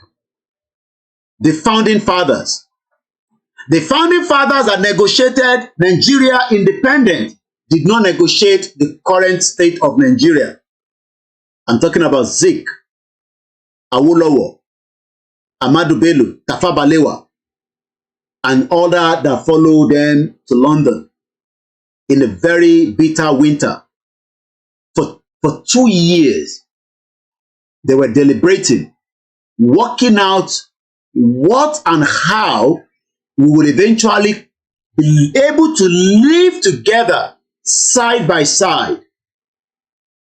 But yet, after the death of all these founding fathers, after the destruction of what took place during that era, today we are now under a fraudulent system, a system that is not going to work. a system that is biased to each other, a system that has now become fraud, that all you need to do is get in there and get out as quickly as possible after 8 years, and you can become a billionaire. We were warned. We were told that in the government that is talking about leadership, some people had a different agenda, and that agenda is still working in the Nigeria today. That agenda, we are not the only one asking what Fayemi should be speaking, and bó ṣe jẹ́ kó máa sọ̀rọ̀ ní alẹ́ yìí is not, because he's one of them. This is the way Fayemi should be addressing us, just as this senator in America was asked a question. There is one constitutional issue in the UK that I'm really interested genuinely to know what your opinion is on it, and that's Scottish independence. Look, it might be something that you haven't given much thought to, but over here it's such a live debate because, of course, we're looking for a new leader of the Scottish National Party. And one of the arguments is that, look, Scotland tends to attack more left politically. They've obviously had a Conservative government in Westminster for over a decade. What's your instinct on it? What's your gut say? Look, I'm not an expert on UK politics. I very much appreciate what the people of Scotland have done, what they're fighting for. And my, initial thought, not being an expert, they want to go their own way, they should be allowed to. They want to go their own way, let them go. But Fayemi is still talking about the making, the unmaking, the leadership. Nigeria is a problem. What does Nigeria mean to us? Consensus. When even those that are well knowledgeable like him are saying the Scottish people wants to go, let them go. Why hold them together in the union that is not working? So Fayemi is one of our elite nínú Yoruba tó sì ń present Nigeria fún àwọn Yoruba. So àwọn tó jọ ń ṣe kákọ́sí ẹgbẹ́ ẹmu tó bá jókòó ti fẹ́ gọ́vnà former gọ́vnà bọ̀ tó bá ti dé wá ní kọ́ lọ rẹmu fún wọn ó yẹ rẹmu ó yá kí ló fẹ́ jẹ asún ó yẹ ẹ̀pà ìgúnfe ó yá ẹ ṣe lé ẹ ṣe dẹ̀hùn. Because this is how they were able to cajole Yoruba people we call a vote, because voting will keep us in Nigeria, and he was a staunch supporter of the voting under the APC. He went further to say, Nigeria is a product of our founding father, but it is not the way the founding father left Nigeria that we are operating it today. It has now become Amalangbegiri politics. And Ewedu, if you love Ewedu, you can put a top up on it, where every one of them, one lo Nigeria, one máa ṣàlàyé fún wa pé our founding father, our founding father, our founding father. When Awolowo said Nigeria is just a mere geographical location. But people do not want to accept that, because we have our Yoruba governors that wants to keep the 200 years of the British Empire. The 200 years, as if we keep it. Tinubu said, and I quote, I don't believe in Nigeria, while he was in London in exile. But today, he trusts and believes so much in Nigeria because he has now been welcomed around the world, given the accolade that a president is needed. Travel on a presidential aircraft, because he said, èmi ló kàn, àwa ló kàn kọ́ ló sọ, ó ní èmi ló kàn. And as he continued to find a solution to the problems tó ń bẹ nínú Nigeria, those problems have also now been blamed on something else rather than the reality that is already becoming a danger. Tinubu even told us this.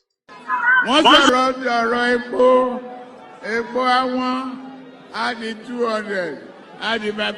Ẹ fọkàn balẹ̀, a máa gbé wálẹ̀. Ẹ lọ fọkàn balẹ̀, ẹ lọ fọkàn balẹ̀, ẹ lọ fọkàn balẹ̀. Wọ́n sọ̀rọ̀ bí ọ̀rọ̀ epo àwọn á di 200, á di 5. Ẹ fọkàn balẹ̀, a máa gbé wálẹ̀. Ẹ lọ fọkàn balẹ̀, ẹ lọ fọkàn balẹ̀. Mo wá wo Sunday Igboho ní bọ̀ wá bọ̀. Tí n bá gbórúkọ Sunday Igboho àyà mi ò tó jáde. Kí ló dé? Kò sí nǹkan kan. Òtútù ó mú mi pẹ̀lú. Òtútù ti wọ. Wọ́n wá parọ́ pé òrírò ẹ̀rí kọ́. Látijọ́ tí wọ́n ti bí mi rírò ẹ̀ rí. Níjọ́ tí mo gbọ́ pé Sunday Igboho ń tún lọ Ògùn State báyìí. Níjọ́ náà mi ò lè sùn. Excuse Mr. African, what is the meaning of the word Nigeria? Is it an African name? Is Nigeria an African name? It means... Nnamdi Kanu ń bèrè lọ́wọ́ Dr. Fayemi that told us that what does Nigeria mean to us? Maybe Nnamdi Kanu has an answer to what does Nigeria mean to us. Let's listen to him. May Chukwumeka continue to protect him. May Nidumari protect him as he's still being held as a prisoner of conscience in the DSS custody. There will never be peace. There will never be progress in that country called Nigeria until every one of us come into the consensus that Dr. Fayemi mentioned. If that consensus does not happen, Nigeria might be the next Somalia. It might not be now, but it is already cracking. Let's go back and listen to Nnamdi Kanu. Niger means nigger. Excuse Mr. African, what is the meaning of the word Nigeria? Is it an African name? Is Nigeria an African name? It means nigger. Niger means nigger. In French, nigger is a Latin word. In French, it is called Niger. It means black. That's the meaning of it. Even yesterday, one of your musicians, Nigga Raw, changed his name to Mr. Raw. Why? Because in America, he went to Apple and said to Apple, I cannot sell my music. He's a Nigerian artist. A zoo artist, I should say. He said to them, why are you not selling my music? They said, you cannot answer this name here. He said, but this thing means nigger. Nigger means Niger. Niger Raw. That's what I answer. They said, no. Here is an offensive word. Remove it. He changed only yesterday to Mr. Raw. Change his name. Is the name Nigeria African? The answer is no. What is driving me mad is this. Who created Nigeria? Was Nigeria created by Africans? Let's hold Nnamdi Kanu's thought there, because Fayemi has been able to answer part of the question. You okay?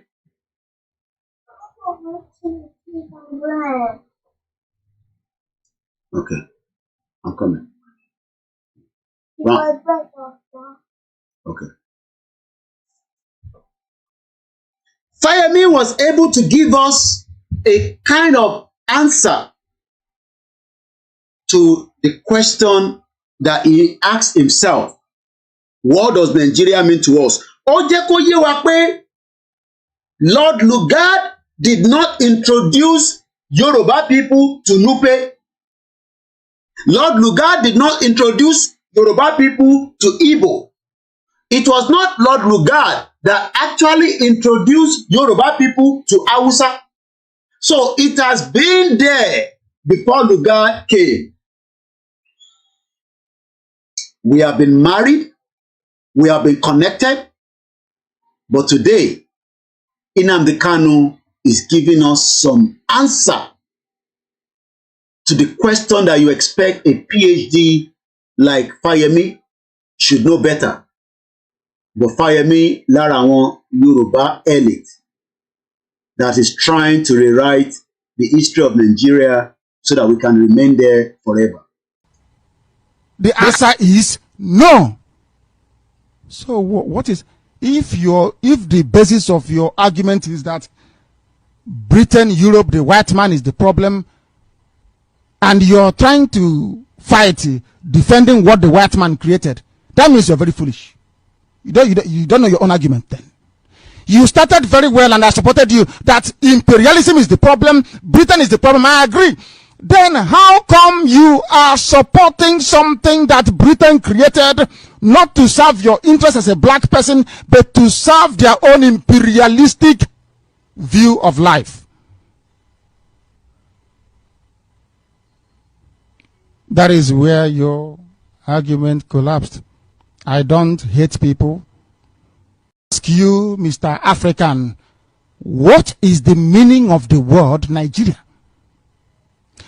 Is it an African name? Is Nigeria an African name? It means nigger. Niger means nigger. In French, nigger is a Latin word. In French, it is called Niger. It means black. That's the meaning of it. Even yesterday, one of your musicians, Nigga Raw, changed his name to Mr. Raw. Why? Because in America, he went... The weight of Nigeria is not the weight that any normal, ordinary human being can carry, except with the... If no normal human being can carry it, that means we need spiritual, or what do we need? Why not dissolve this union? Let's go quickly. He talked about the mistake of the 1914. The mistake of the 1914.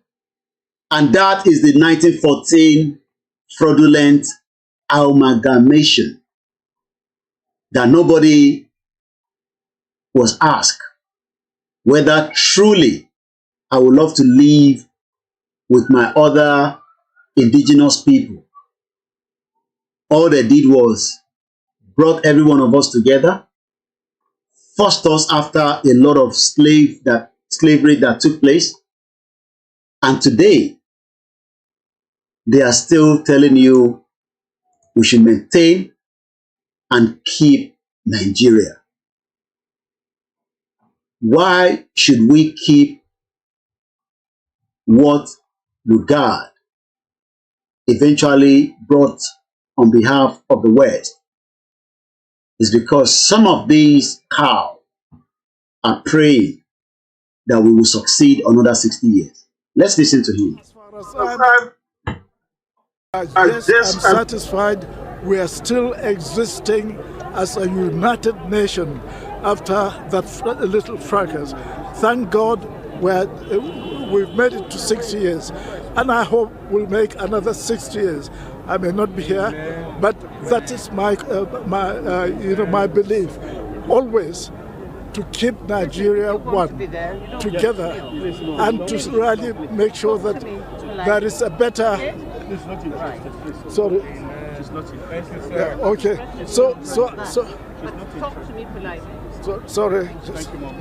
And make Nigeria better. Yes. And what's your advice for the politician, the Nigerian politician? Look at the legal process, you know. No, look, Chad, now that one, you do your best and be a loyal Nigerian, love Nigeria, good or bad. And whatever it is, if it is bad, try to make it better. If it is good, try to make it even better. Well, best. Try to make it best. Okay? So this is my attitude, and this is the reason why any government, I have always supported every government that started in this country, and I will continue to support.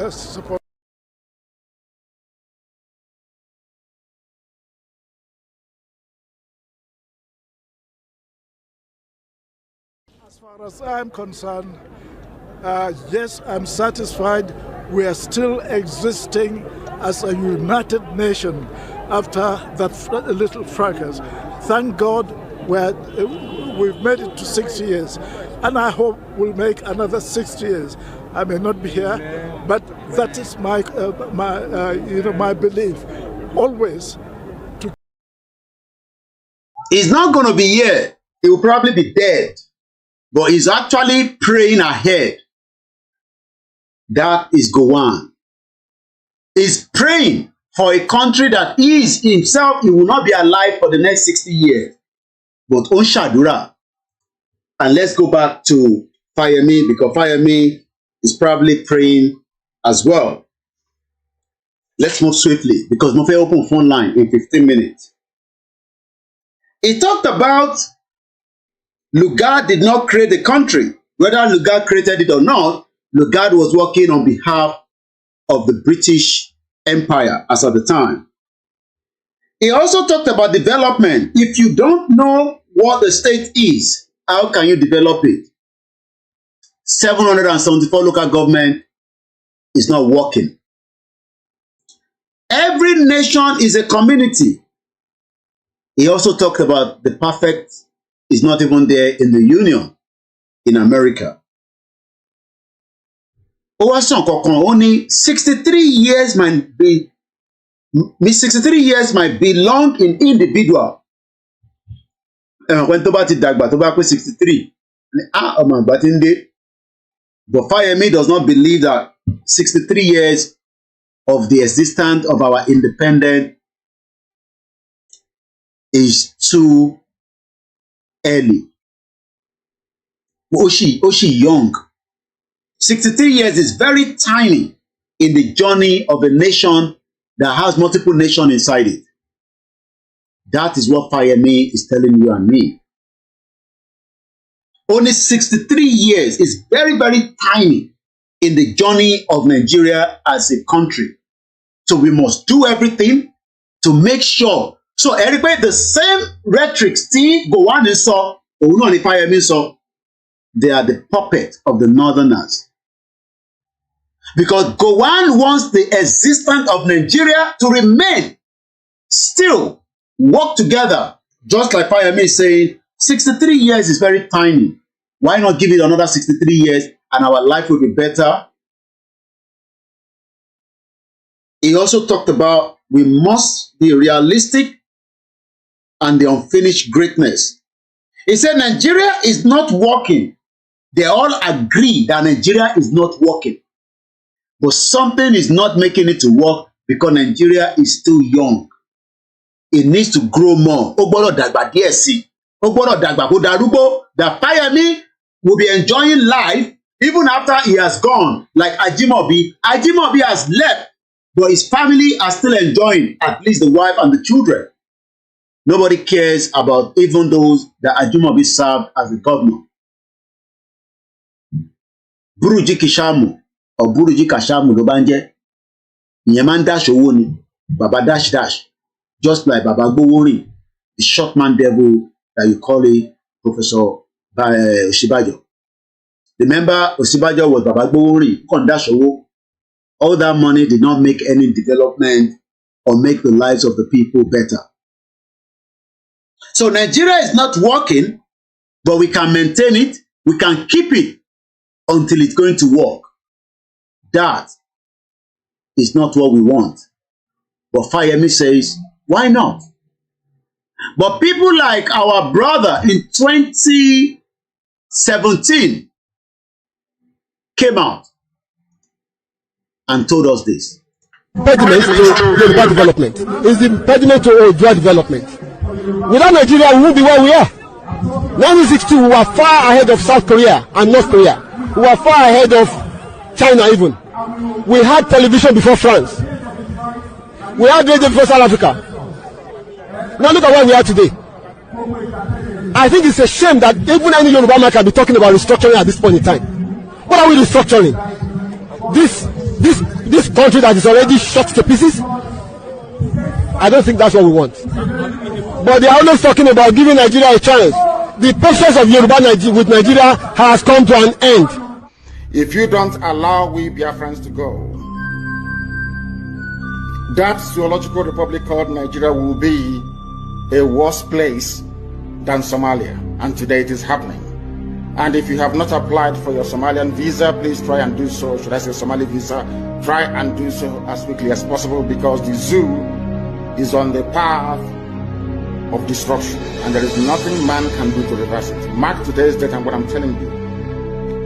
Nigeria will be destroyed beyond human comprehension. Fayemi told us that Nigeria will not be destroyed because the elite, whether they are Yoruba, bóyá Igbo ni wọ́n, bóyá Kanuri ni wọ́n, bóyá Hausa ni wọ́n, bóyá Ibibo, bóyá Efik, it does not matter. They are the elite. You can see them there behind the scene. We get Yoruba there, we get Bendelite there, we get Edo, we get every single part of what is known as Nigeria, especially the elite. They sit down in the red chamber. They sit down in the House of Reps. They sit down under the state level. They sit down as your governor, as your deputy, as your senator, as your local government chairman. The elite are responsible. We are just almost there. In 11 minutes, we'll open the phone line for the next an hour, and we'll also allow those on other platforms to communicate with us in just 1 hour, because this program will only run for 3 hours, and we are just 2 hours into it. Mo kí gbogbo àwọn tí a wà lórí ètò lọ́mọdé lámọdé lágbàlagbà títí dé gbogbo ibi tẹ́ wà. And we appreciate you for spending your evening with us today. My name is OLAMILEKAN, a Yoruba Nation campaigner, self-determination activist, a journalist to the core, an international media, and also the one that prefer a Yoruba country as against the Nigeria. Leadership to generate a consensus. Very, very good point. But is Bola Tinubu government going to come into a consensus with the Biafra, the Yoruba, the Arewa, or the existence of what is known as Nigeria today? The elite must lead to drive a nation. Wow. I love that. The elite must lead to drive the nation. But do you know that that is a lie? That is a lie in 2023.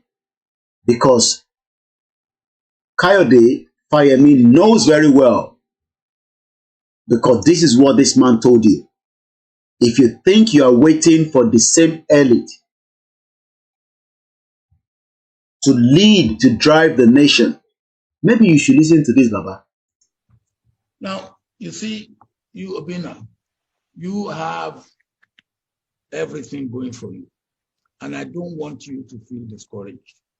Please, things are bad in Nigeria, but I believe it's only for a short time. Because it depends on you. Whatever my generation might have done wrong, and I will be the first to admit that my generation has done a lot wrong, it's for your generation to do it better. And don't just sit down and complain. Don't just sit down and complain. Sitting down and complain is like the anger of the cripple. You're on the same time, you will be on the same line, on the same level, but you have to be proactive. And you have to make sure you get enough of what I call critical mass of people, like-minded people, who will be ready to say, yes, we can bring about a change. And you can bring about a change if you get the critical mass of people that are ready to slug it out. I always say, when people say, hey, well, when will this old hag go out of the way politically? They won't go out of the way. You have to make them go out of the way. They won't voluntarily go out of the way. You have to make it uncomfortable for them. I'm not talking of violence, but bringing pressure to bear to make it uncomfortable for them. They will go out of the way. That was the former president, Olusegun Obasanjo, advising Nigeria that if you are waiting for the elite to lead and drive Nigeria as a nation, they are not going out of the ways, because they all want to have more stake in what is known as Nigeria. But those of us that duro, that we are tired, we do not want to be part of this union, that our lives will be trampled upon, that the lies that we have been told, the formation of the making of the Nigeria, we must come together in one block. Like Obasanjo said, I am not saying violence, but I am saying we must push, and we must continue to push until our quest will be answered. We are not the only one tó wà ní gbogbo àgbáyé tó ń béèrè fún ẹ̀tọ́. Àwọn tó ń béèrè pọ̀, and ẹni tó bá béèrè tó mẹ́nu kúrò níbẹ̀, we must not get tired. We must not look back. We must remain focused on the message, because you can see that Fayemi is coming from another angle. Put the pressure down on some Yoruba people, some Nigerians, and maybe it will convince them to stick in the line of Nigeria. This is what politicians knows how to do best. They are very crafty people. What's sorrow? And you almost don't even know that they are the same set of the elite. Those elite that has put us where we are today. But yet, Fayemi is saying, we can still make it work. But he knows fully well that you can't make it work anymore. Nigeria has failed and has expired. Ó ti wà nínú ìtàn pè ní ó ti wà nínú tíátà. Wọ́n revive ẹ̀. Bó ṣe ń fi oxygen sínú ẹ̀, wọ́n gún lóríṣiríṣi abẹ́rẹ́, kò fẹ́ dìde. Wọ́n gbé nǹkan sí lára, kò dìde. And they can try that and try that. Whatever the plan, whatever their arrangement, Nigeria has failed. And it is not likely to return back to those days that a lot of you wanted to. Nigeria will never come back to that stage anymore. The phone line is +44 7404405917. We are just one more hour to the end of the program as our campaign continues. Remember that this month of September is the United Nations General Assembly, a very, very important month, a month that many world leaders will be attending the UN General Assembly. The Yoruba people are also going to be there, at least outside, if not inside, and want their voice to be heard.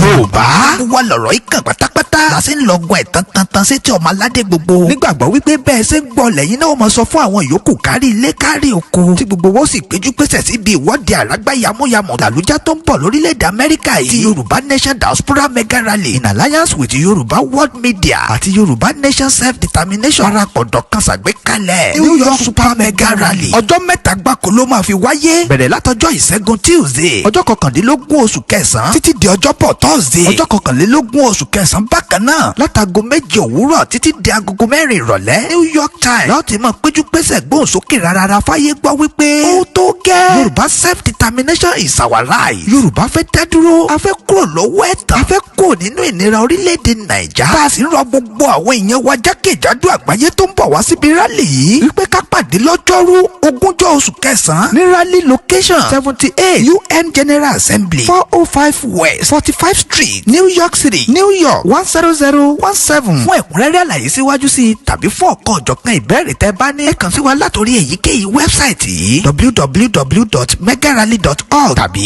www.yorubaworldmedia.com ó sì lè jẹ́ www.ysdm.org. And that again is the YSDM, the Yoruba Self-Determination Movement. The last three that Fayemi talked about, I'm going to start from the bottom: devolution and restructure. In Totinso, Latin 1999, is all part of the lies. These are not product of Awolowo. Their own agenda and meaning to Nigeria is different from what Awolowo wanted. What and how people, what are the needs of the people? He continued to use the word, we must build consensus around us. There will never be a consensus around us because we are also now marginalizing each other. Mo kí gbogbo ẹ̀yin tí ẹ wà lórí ìjókòó.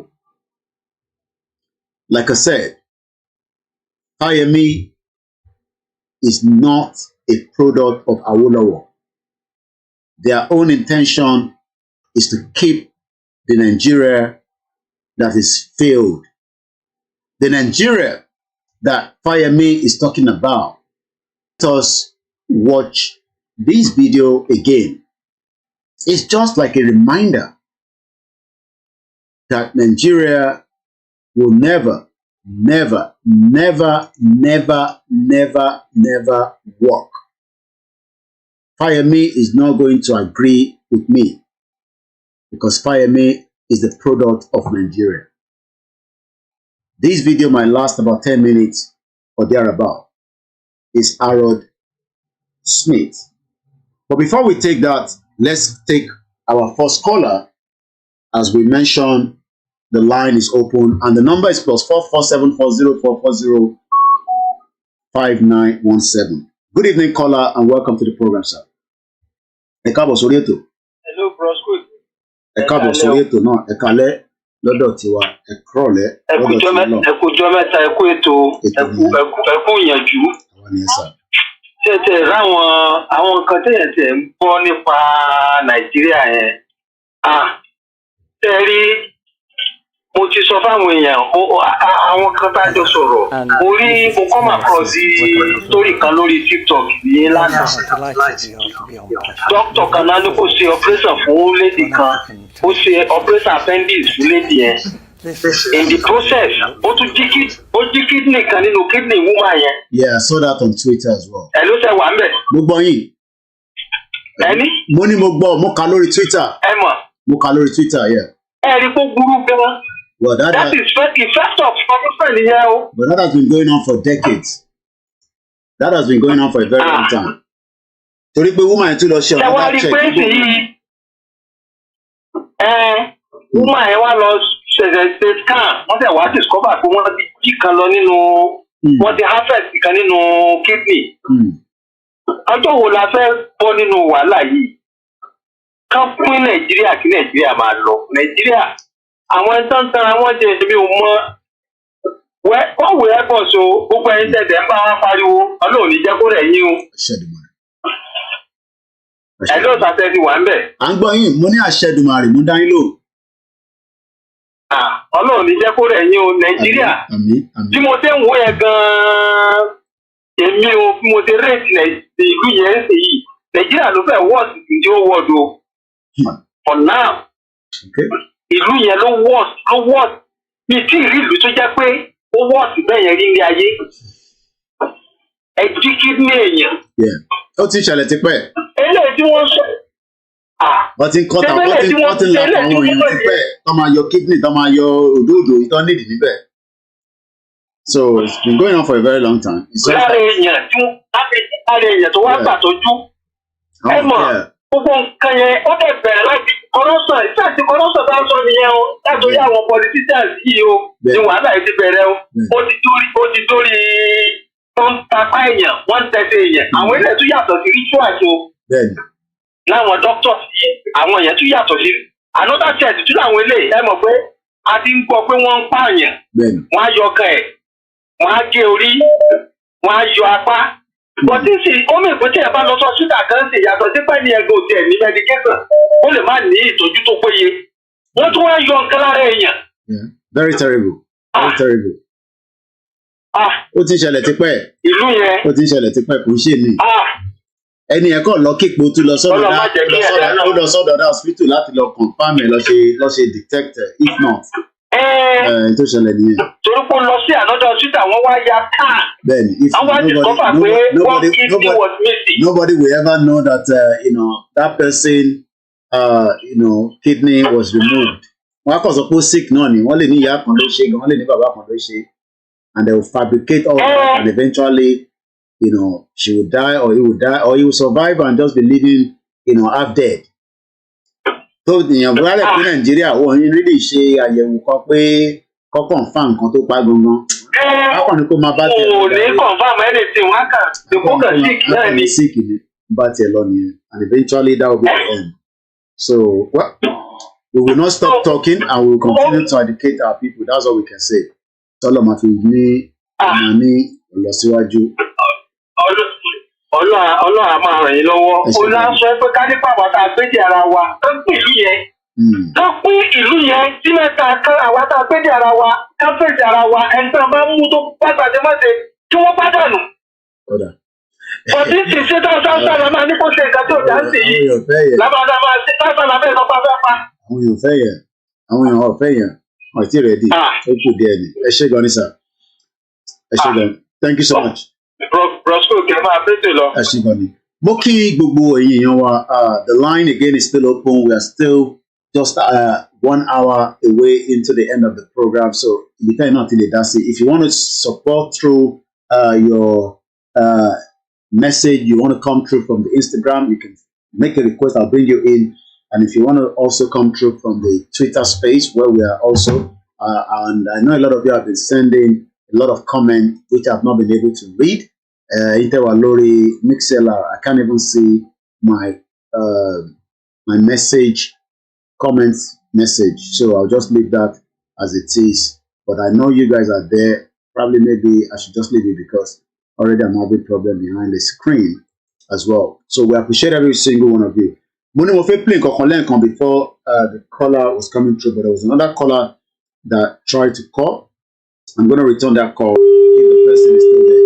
Then if we play Aaron Smith, it's just a kind of a reflection on the discussion that we're having today. About that, I'm going, sir. Hello. Go ahead, I'm going. Ẹ káàbọ̀ sórí ètò ẹ̀ka lẹ́sà. Kò ní rẹ̀yìn lágbára Ọlọ́run. Àmín. Kò ní rẹ̀yìn tẹ́ ń gbọ́ wa náà. Nípa ètò tẹ́ ń ṣe. Bẹ́ẹ̀ni sà. Ẹ kú iṣẹ́ takuntakun. Ẹ̀yin ni jẹ́ ká mọ bí gbogbo ẹ̀ ṣe ń lọ ní gbogbo àgbáláyé. Nítorí afọ́jú nìkan àtẹnitétí ẹ̀ di òun nìkan ni ò ní gbọ́ nǹkan tẹ́ ń sọ. Nítorí àwọn ìjìnlẹ̀ àṣírí ní nǹkan tí àwọn èèyàn ti sọ sẹ́yìn òun lẹ̀ ń tú yìí. Àfi tá a bá ń yí ìgbàdo sẹ́yìn apẹ̀rẹ̀ ìlú Nàìjíríà yìí kò sí nǹkan tó lè ṣe sí yàtọ̀ sí pé kóníkálùkù pín. Àwọn náà dẹ̀ mọ̀ nítorí pé tá a bá wò ó àwọn tó ti ń darí wa 1960 àwọn náà ló sì wà ń bẹ̀ sí náà. Wọ́n rotate ẹ̀ ni. Wọ́n rotate ẹ̀ kì í ṣe wípé wọ́n lọ síbẹ̀ yẹn láti lọ jẹ́ kí ara dẹ aráàlú. Tẹ́ ẹ bá wò ó nǹkan kan ṣẹlẹ̀ ní Èkó hotel ní gbogbo àjọṣe Adéògùn Adélọ́dẹ́kù ní fíàì ẹ̀sà. Tẹ́ ẹ bá rí àwọn woman ẹ̀ báyìí ẹ fẹ́ lè máa bá wọn sunkún ní àwọn ìyá tó jẹ́ pé wọ́n ń ta oúnjẹ nínú street wọ́n fi ń bọ́ ẹnu ara wọn òun ló fi ń bọ́ fámìlì wọn. Gọ́fúnà Lagos State ó tún create àwọn kan tó wọ́n pè àwọn kan ní MOT wọ́n ti ń pa àwọn kan ní káì láti 3 sí 4:00 ní ìdájí ló ti máa jí jáde Mr. Ọlámíkòìkì. Wọ́n wá lóòdù ọjà àwọn ọlọ́jà, àwọn ìyá oníyà tó jẹ́ pé ẹ wo ọ̀dọ̀ wọn rárá tí wọ́n ń bó ẹnu ara wọn tí everybody wọ́n sù. Wọ́n á dẹ̀ kó ọjà wọn lọ sáláúsá. Wọ́n lè kó mọ́tò 8. Ẹjọ́ ṣerú àwọn èèyàn bẹ́ẹ̀ yẹn ni wọ́n fẹ́ ṣèlú tó fẹ́ dáa. Wọn ò lè ṣe é. Ní Nàìjíríà yìí, ọ̀rọ̀ èpè kọ́, ó ti di àfìsẹ́yìn tí eégún aláré ń fi ṣọ. Kò sẹ́ni tó lè ṣe ìlú yìí. Yàtọ̀ sí pé ká pín. Nígbà tá a bá pín, àní òfin táwọn Chinese ń lò nílùú wọn tó jẹ́ pé tó bá ti jí owó pípa ni. Nígbà tá a bá ti ṣe ta gáàndì ẹ̀sà, nígbà yẹn gan nílùú yìí tó máa ṣẹ́tù. Because corruption yẹn ò lè kú o. Àfi tá a bá ń parọ́ tọrọ ajé. Ṣé rí gbogbo àwọn tó sọ̀rọ̀ láti Tinubu báyìí? Inú wọn ti ń dùn báyìí, gbogbo wọn sì ń everybody jubilate pé yes, this is our time to do ọ̀nà dùn láti lè jí owó ìkó, owó tí wọn ò ní lè ná tán. Ẹ wo ilé tí ẹ̀yìn Àjùmọ̀bí, ẹ wo ilé tó kọ́ sí Amẹ́ríkà, kò máa sún ilé yẹn fọ́jọ́ márùn-ún tó máa fi dágbére fáyé. Ẹ wo mansion, ìgbà tó tún kú tó ẹ tún wo owó tí wọ́n wéèsì síbi òkú ẹ̀. Ibi tó tẹ̀ sí ń kọ́. Ẹ wá wo ẹni bá sọ pé Yorùbá nation ẹ pé kò sí gbàgbà ànọ́ta Ọlọ́run ni kó wá jáde lọ sí ìgboro ẹ wá lọ wo bá yàwó èèyàn ṣe dáa ká má sọ mí. Ẹ wá lọ wò ó. Ẹ wá lọ wòran. Tẹ bá ní gbangba lórí fídì tẹ bá rí Lannon, ẹ má rò pé bóyá Lannon lásán ni ọmọ èèyàn ló yí Lannon mọ́rẹ̀ o ló sórí fídì ńbẹ̀. Mélòó la fẹ́ sọ? So kò sí ẹni tó fẹ́ lọ síbẹ̀ yẹn láti lọ sọ pé òun fẹ́ ṣe nǹkan ju yí pé wọ́n máa jí owó kó owó tí wọ́n nílé ìtọ́tọ́ tó máa fi jáde láyé. So Yorùbá nation yín gangan ni solution o. Òun gangan ni solution. Ẹ̀yin tẹ́ ẹ̀dẹ̀ ń ṣe kò mà ní sú yín kò mà ní rẹ̀ yín kẹ̀. Nítorí pé wọ́n ti brainwash àwọn èèyàn. Àní tá a bá bẹ̀rẹ̀ sí ní fà lọ́fíìsì báyìí wọ́n ní Tinubu ṣe ìbẹ̀rẹ̀ ni. Ó máa dáa. Ọ̀nà wo ló fẹ́ fi dáa ná? Ẹ sọ ọ̀nà tó fẹ́ fi dáa. Ṣé bóun ni gbogbo àwọn àmì ìbàdàn jẹ́ pé ó ń jẹ àwọn everybody báyìí? Ọjọ́ òun ló sọ sálárì fún wa náà. Àbí? Nínú owó tó ń sọ náà lẹ ti máa sanwó ilé, lẹ ti máa san everything. Kò sí nǹkan kan tó kàn wọ́n pẹ̀lú everybody. Ẹ wá lọ wo Terminal Bridge báyìí Terminal Bridge ṣe bàjẹ́. Òṣùn bá bàdúwẹ̀ gbogbo ẹ̀ ti bàjẹ́ lọ sọ́nà ṣẹ́fọ̀n náà. Tí ò sí pé ẹ kò sí aspect kankan pé ọ̀nà lẹ́tí ẹ̀ fẹ́ ṣe o àbí náà lẹ fẹ́ ṣe o adẹ̀sọ tax. Ọ̀nà dà kí ni ọ̀nà wo ni wọ́n gbé sílẹ̀ ta lè tó jẹ́ pé à ń wò ó pé àwọn pípù yìí wọ́n máa ṣe nǹkan lóòótọ́ pé àwọn àti ẹ̀ ṣe kínní rárá kò sí tó kàn wọ́n pẹ̀lú everybody. Àwọn ìjọba they will have to eventually kọ́lọ̀ máa yẹ kó pẹ́ mọ́ni on the ground lẹ́yìn wà report ẹ̀ fún wa nísìn ó yàtọ̀ sí report tèmi gbé jáde lórí 2 hours program but tìǹtẹ̀yìn mú jáde in 5 minutes ó wà more detail it shows the damage ẹ̀yin sọ fáwọn kan nínú ọ́fíìsì yín wọ́n ní Tinubu ṣẹ̀ débẹ̀ ẹ ká má bá wọn argue let's leave them kí gbogbo àjọ máa wò ó but bridge ń bàjẹ́ bí a Lagos òrówó tó pọ̀ ní láti fi tún ṣe tó bá tẹ̀ pé kọjá lọ́jà ẹ gbọ́dọ̀ make another place fún wọn I mean every country wants a place that is working but tó bá yẹ pé wọ́n gbábẹ̀ yẹn torí pé wọ́n fi ń ni wọ́n lára these are the same people tí wọ́n kó jáde tó lọ dìbò fún wọn wọ́n dẹ̀ mọ̀ pé ó tún máa tó another 4 years káwọn tó tún ní the services wọn so kọba Elédùmarè kó jẹ́ kí àwọn èèyàn wa kọ́ understand where we are coming from ẹgbẹ́ ogun tí Kayode Fayemi sọ nísìn ó sọ ó dùn lẹ́nu ẹ̀ but èmi sì bá tún sọ I'm sure pé ó wá kù sọmọ Yorùbá bí àìtẹ́ mi sọ yẹn bí mi ṣe ṣàlàyé ó make sense àbí tí Kayode Fayemi sọ ìyẹn mo ṣe interrupted because at the end of the day gbogbo tó sọ at the end of the day it's not going to make bàjẹ́ fún tọmọtọmọ lágbára Ọlọ́run àní iṣẹ́ rí prógámù ilé máa ń gbọ́ prógámù yìí ẹni àwọn tó dúró tó tá a mọ̀ ní ọmọ àtàtà Yorùbá nation ọ̀dọ̀ yìí ni mo ti ń gbọ́ confam ṣé ẹ lóhun tí n bá ti gbọ́ lẹ́nu yín báyìí mo fi Ọlọ́run tó ní ẹ̀mí mi búra ẹ jẹ́ mọ̀ pé mo tún máa ń gbọ́ nínú àwọn radio station kan tó jẹ́ pé wọ́n dúró tán mi ní sorúkọ ẹ̀ àwọn tó wà Nàìjíríà bíbá àwọn náà mọ̀ pé àwọn radio station méjì kan wà tó jẹ́ pé a tún máa ń bèèrè ara wa pé kí làwọn ilé fi ṣorí káwọn àwọn ìjọba 419 tí wọ́n ti ti iléeṣẹ́ wọn pa Mr. Koiki ẹ má bínú ẹ wò wàsọ́bíà lágbè ihun tí bá gbọ́ lẹ́nu yìí nítorí wọ́n máa ń ṣe tó bá ti di nǹkan bíi 9 irú alẹ́ yìí sì tó bá di 9 o'clock wọ́n máa bẹ̀rẹ̀ prógámù ẹ̀ títí di nǹkan bíi 12 o'clock ẹni tó bá lè deport nǹkan tí mo sọ yìí ihun tẹ́ ẹ bá sọ Mr. Olúwayẹmí Koiki gbogbo ẹ̀ ló máa gbé jáde ní wàsọ́bíà àti 99.3 ṣùgbọ́n gbogbo àwọn tó kù wọn ò bí wọn dà òfegè ni ló máa múlẹ̀ òfegè ohun tẹ́ ẹ̀ ń ṣe yìí ẹ̀ nípa sọ ikú òjijì ò ní pa imú wa lọ́wọ́ lágbára Ọlọ́run àti àti bàbá wa Bánjí Akíntóyè àti bàbá Sunday Igboho ṣá ikú òjijì kò ní pa imú tọmọtọmọ ẹ̀mí yàgùn ní gbogbo ọ̀nà mo sábà pé lọ́jọ́ kan sẹ́yìn ayé Yorùbá nation yìí máa bọ́ sí. ó máa bọ́ sí dandan ni lágbára Ọlọ́run ẹ ṣe ẹ̀kú ètò. mo kí gbogbo ẹ̀yin èèyàn wa tí ẹ wà lórí ìjókòó nílé lọ́bìnrin lọ́mọdé lágbàlagbà ní across the world títí dé TikTok títí dé Twitter space títí dé YouTube MixLR we're streaming on 1 2 3 4 5 6 almost 1 2 3 4 ni mo ń lò lórí phone. We have 2 Instagram running, we have TikTok, we have Twitter space, so that's 4. And on the Facebook, I have 2 Facebook running, I have the YouTube running, and I have the MixLR. So that's another, and I have the Twitter on its own running. So we are live on 8 different channels. So one day, many Nigerians will come across this kind of program, and they'll be asking themselves the real question, just like I was saying this morning. Ṣábàtà nífẹ̀ẹ́ wa, àbúkọ̀ nífẹ̀ẹ́ rẹ̀. Ẹ̀yin náà ṣe láǹfààní àti pè wọlé láti lè dá sí kó tó di pé ètò yẹn máa wá sí ìsàlẹ̀, but there is still ample of time. Ẹ gbọ́n sókè, kọ́lá wa, ẹ káàbọ̀ sórí ètò sà.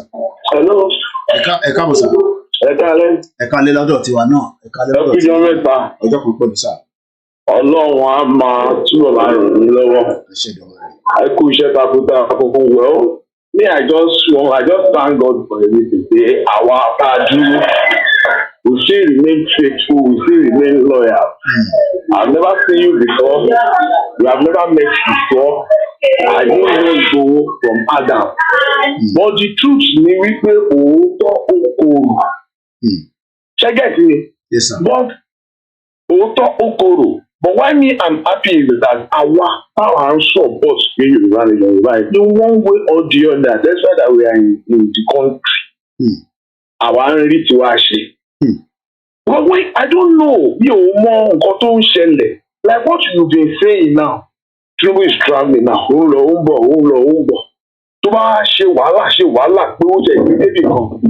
Definitely, Yoruba is not the one that is coming next to take over. He has to work. And our own, like the mental call, something to Sonny, our people in we all know the truth, and we are at the training. Okay, this is our own time. This is our own time, and everywhere is keeping on degenerating and degenerating and degenerating. I just pray that one day. Ojú gbogbo wa máa là. Mo ní hopefully kó má pẹ́ mọ́, ojú wọn tètè là. Ojú wa máa là because gbogbo ẹ̀kọ́ like one fellow say he said as time was going future is getting bad more and more. Nǹkan tó ń ṣeun tó ń sọ pé Tinubu pẹ́ ẹ̀gbọ́n òun ni. Tinubu kan tó ń bá gbogbo àwọn fiscal àjà ni oníṣẹ́fẹ́ ẹ̀gbọ́n orí comes to my father that I'm not supporting anybody. So, ṣáà fẹ́ sọ pé àwọn yẹn and iṣẹ́ àwọn family wọn ò gbádùn. Àbí this time around you can see tell me gbogbo wọn they didn't support anybody. That's why I say Yorùbá ló kàn. A rí òótọ́ lẹ̀ adẹ̀ ń parọ́ tọ́ra wa. Bá ṣe ń pariwo Èkó Lagos State yìí out of average Lagos State kò ní omi nínú ilé tó wọ̀n lè compound. Everybody create water for themselves. everybody create road for themselves. Everybody create enough price. Gbogbo ilé tó ń kọ́ sí ẹ̀ máa rí solar lórí fan mi. Àwọn àdé ń parọ́ tó wá wà. Suffering and smiling. When are we going to get out of this? Now, how much is $1 today? Number 6, world oil producing nation does not reflect in the life of anybody. One discover Columbine, go on. One discover lithium, go on. One discover uranium. I don't just understand. Women resources too all over the world. Is present here. Trump will show. Nobody having that. You are not human being. How can you be sitting on gold? How can you be sitting on petroleum? How can you be sitting on uranium? How can you be sitting on copper? And you are poor. Trump will somewhere by despite I don't know the way we reason. I don't know where we reason. That's why that our local come and see everywhere. Come and see the way people are living from hand to mouth. People are suffering. That's why I saw there's no good to see hospital. People are dying every day. People are just dying every day. I'm telling you. I tell you what is going on in even this time. What is going on in my land? People are dying. Dependent ratio is so high. Dependent say what do you want to do? So in my own area, they know me. One more me. So, and I stand. And also now that's where I stand. Me ò mọ problem wa. Every mineral, everything that can make us rich is present. And we think somebody that is not your child does not listen to you too. Where there, too, show more. Our túnṣe. Ìfà gbẹ́kẹ̀lé ẹni tó disappoint me jù láyé tó wọ́n pé ìlú yóò ìdásọ́mà tó orí ìlú ẹ̀. Everybody was shouting say baba. Kí ló ṣe? I went for a seminar and the man was telling us the truth. He said, let me tell you the truth. The man came to finish this country.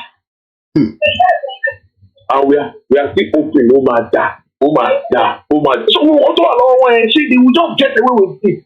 And we think about that. Is it done all over the world like that? Just like that. I don't know. Allah told you. Allah when you know as a family. But record. Oh yeah, definitely. Record. History. Record. So maybe people are there saying the truth. Anybody talk about the brown shit. The senior government is one. I want to represent that everybody is shouting. But come on, that is you don't realize me. Over constituency, there is no constituency project. If you that you are quick, if you need to are quick, people are representing in Nigeria. They are not bringing what they are getting from there to your own constituency. Ẹ wá máa fọ̀rọ̀ owó lọ́wọ́ wọn. Ṣéyàn kan bá wá sí ṣe Tinubu ló fò ló àbíyàwó ló fò ló tara òun fi. What about the over 100,000 of people tó kù tí wọ́n ní access sí àwọn family yẹn? I will say we are one Nigeria. We are just deceiving ourselves. Sometimes I don't imagine. Sometimes I do just money. Sometimes I will just I just off my phone. I don't want to listen to anybody. I just on my own. I call that job to be kilo shele. And gbogbo ìlú tó dá all over the whole world is it by rotating government with the same law, with the same rule, with the paro, everybody was saying it. And they are saying, they are not looking for 2 years. But I don't just understand. I don't just understand. Then on the corner, paro, Yoruba nation, IGBOHO, to have declare, who are not declare, ni come up on that, who better consider, but don't ever declare it, who declare it, what better consider, so who are still following that kind of person? Who say that, who shall I go? This is the truth, we don't matter away, and you watch over for walk away. Who to Balu? People still following them now. To challenge people to one thing. I'm just looking at them like this. I don't know. Now, is their life better? What is their life better? I'm just tired. We told you all like this. If it's a travel day, everyone all over the whole world, and we are still compromising. About the not so what is so all I want to share mistake. But then anytime you cannot sit down and you think there will be a change. Do you understand? If you start so there is this white man that came to us. He said the truth. What you are aware. So what else do we want? What else do we? I mean, I have that excuse of play. I will confess. What you are aware, man, white. We are going to play here for. I be that bad. I go. You go to shop. But we talking one mind. What then what gold? We sound bad. Listen, I play. You know what you are must say. But you know, take confess of recent. Former Minister of Defense, Al-Mustafa. He said your truth, man. Because I want to begin it. Only Boko Haram is a calculated game. Only our minds for one we will not. Also, the Columbine, only Boko Haram, village, only is a deliberate act. Only all there after tools. I want to go to another resources. Want to know what to generate. Al-Mustafa now, when he was contesting for this last election, he said the truth. I did Al-Mustafa to Aaron. What? So I was kind of mineral resources from Nigeria. They saw everything. I was confessing. And they give up. What do those who have been taking to that? So that can manage the time. I shake on my brother. God continue to bless you, sir. Amen. I can imagine. I just pray we'll be liberated. Amen.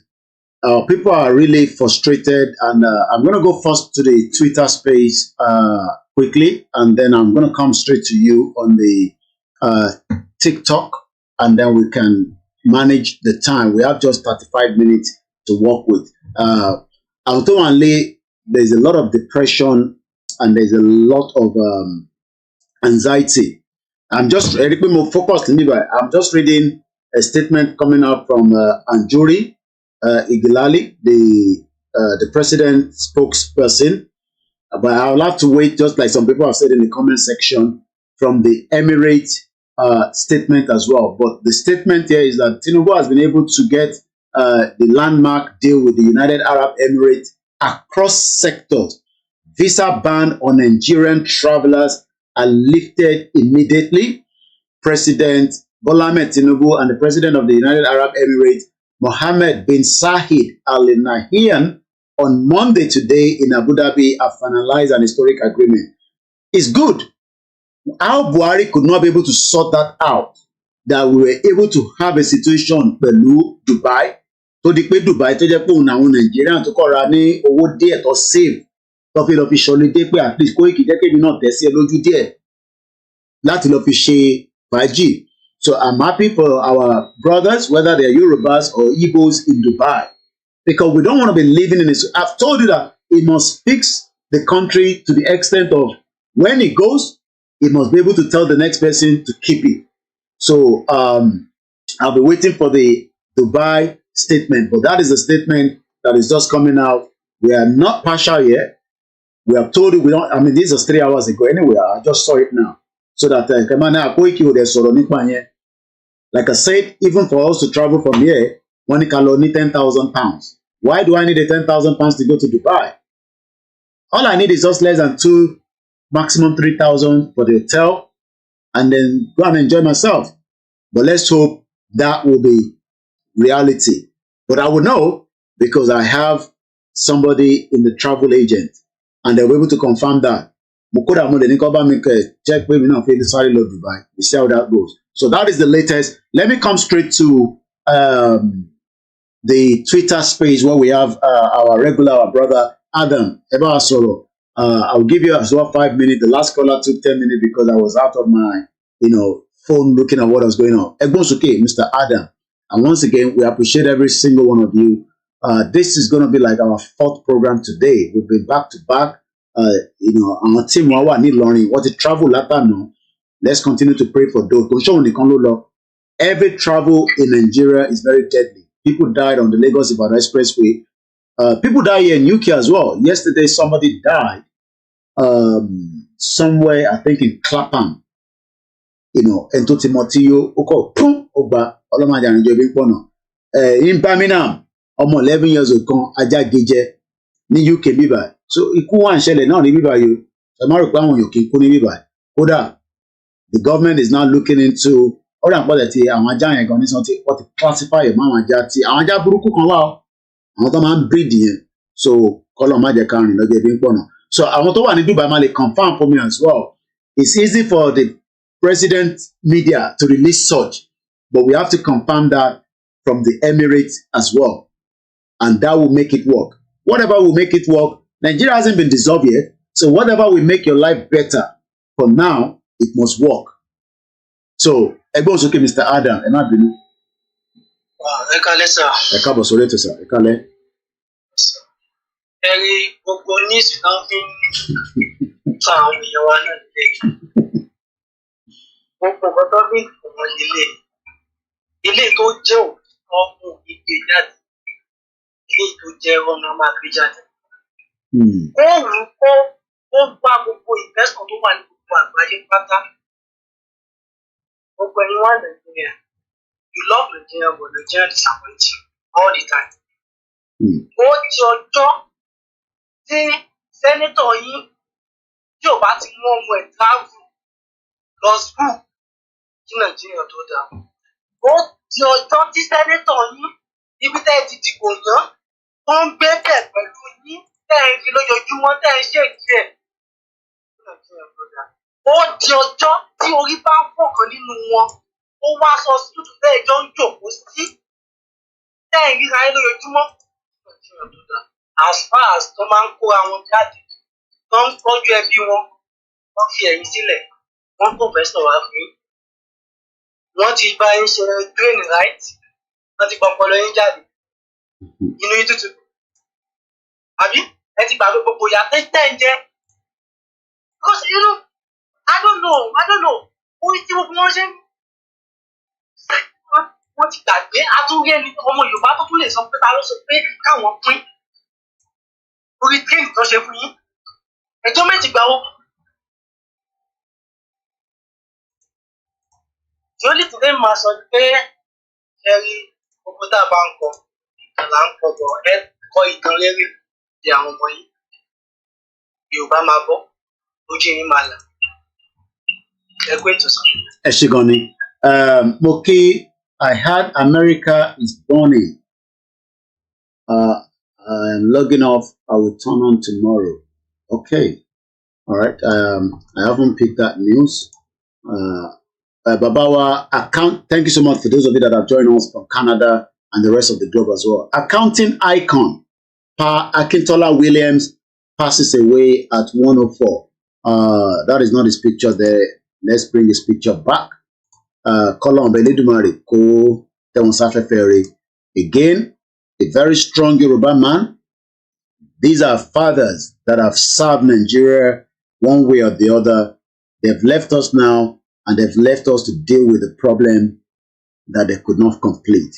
What do we know about him? I don't know much about him, so I'm going to read from what I'm taking from Channels Television. He was the first sub-Saharan African to become a chartered accountant. Very massive record there. Mokiba Baba Bogi, 1881. Mokiba Babawa. Mokiba Bami Ajala. Mokiba Bami Chibanja Iloge. Modeki Bubama Bomi Nino Directorate. Moki Iba Gani Adams, Logun Ofe. Moki Amodon. I know a lot of you, you're not really coming out from Hong Kong. We don't know where you stand with this movement. But we must not be shy. Let's read a little bit more. He lived a very good life. At least I'm talking about how Akintola Williams, picture one Henry and find our Lori software in the 13 broadcast. He passes away at 104 years old. He just celebrated his birthday last month. The doing of accounting profession, Pa Akintola Williams, has passed away at the age of 104 years old. Pa Williams is reputedly the first sub-Saharan African to become a chartered accountant after he passed the qualifying examination of the Institute of Chartered Accountants of England and Wales in 1949. That is just after, I think there was the Second World War. So Babai at Nigeria is just less than 4 years old. Because Nigeria was amalgamated in 1914. And if he has lived from 1949, you can tell that some of why we say, níbo ni Yorùbá gan wà tẹ́lẹ̀ before today. And it seems that many people avoid to talk about such because we are saying the truth and nothing but the truth. Brother wa tó pè láti Nigeria lẹ́ǹkan. A lot of our people are suffering. Nigeria amalgamation was just 35 years old as at the time Dr. Biba Bawai in 1949. Mo kí gbogbo ẹ̀yin èèyàn wa tí ẹ ń bẹ lórí ètò. This is a lecture room for the Yoruba Nation movement. Ọ̀pọ̀lọpọ̀ yín béèrè pé báwo la máa jáde fún rally. We hope it's going to be coming out very soon so that we can continue. It was the icon play a leading role in the development of accounting professions in the country by facilitating the establishment of the Association of Accountants in Nigeria. I'm sure people like this will be bitter to see where Nigeria is before he died, which he metaphors into the Institute of Chartered Accountants of Nigeria called ICAN. He went on to become a founding member of ICAN and was also involved in the establishing the Nigerian Stock Exchange, now called the Nigerian Exchange Group. You can see the brain power of the Yoruba people. But he has left in Nigeria that I'm sure ilé tó ń gbé tó bá ní fún generator tó ń ṣiṣẹ́ níbẹ̀ àwọn ọmọ gbọ́dọ̀ ṣe ìtàn pè ní solar panel. Tó bá dẹ̀ pé iná ìjọba London wọ́n gbọ́dọ̀ ní ìtàn pè ní inverter so that kò ní ba fridge jẹ́. A seasoned administrator, Pa Williams was an outstanding accountant, management consultant, and a serious entrepreneur in his active working days. I hope most of his businesses are still functioning in Nigeria today.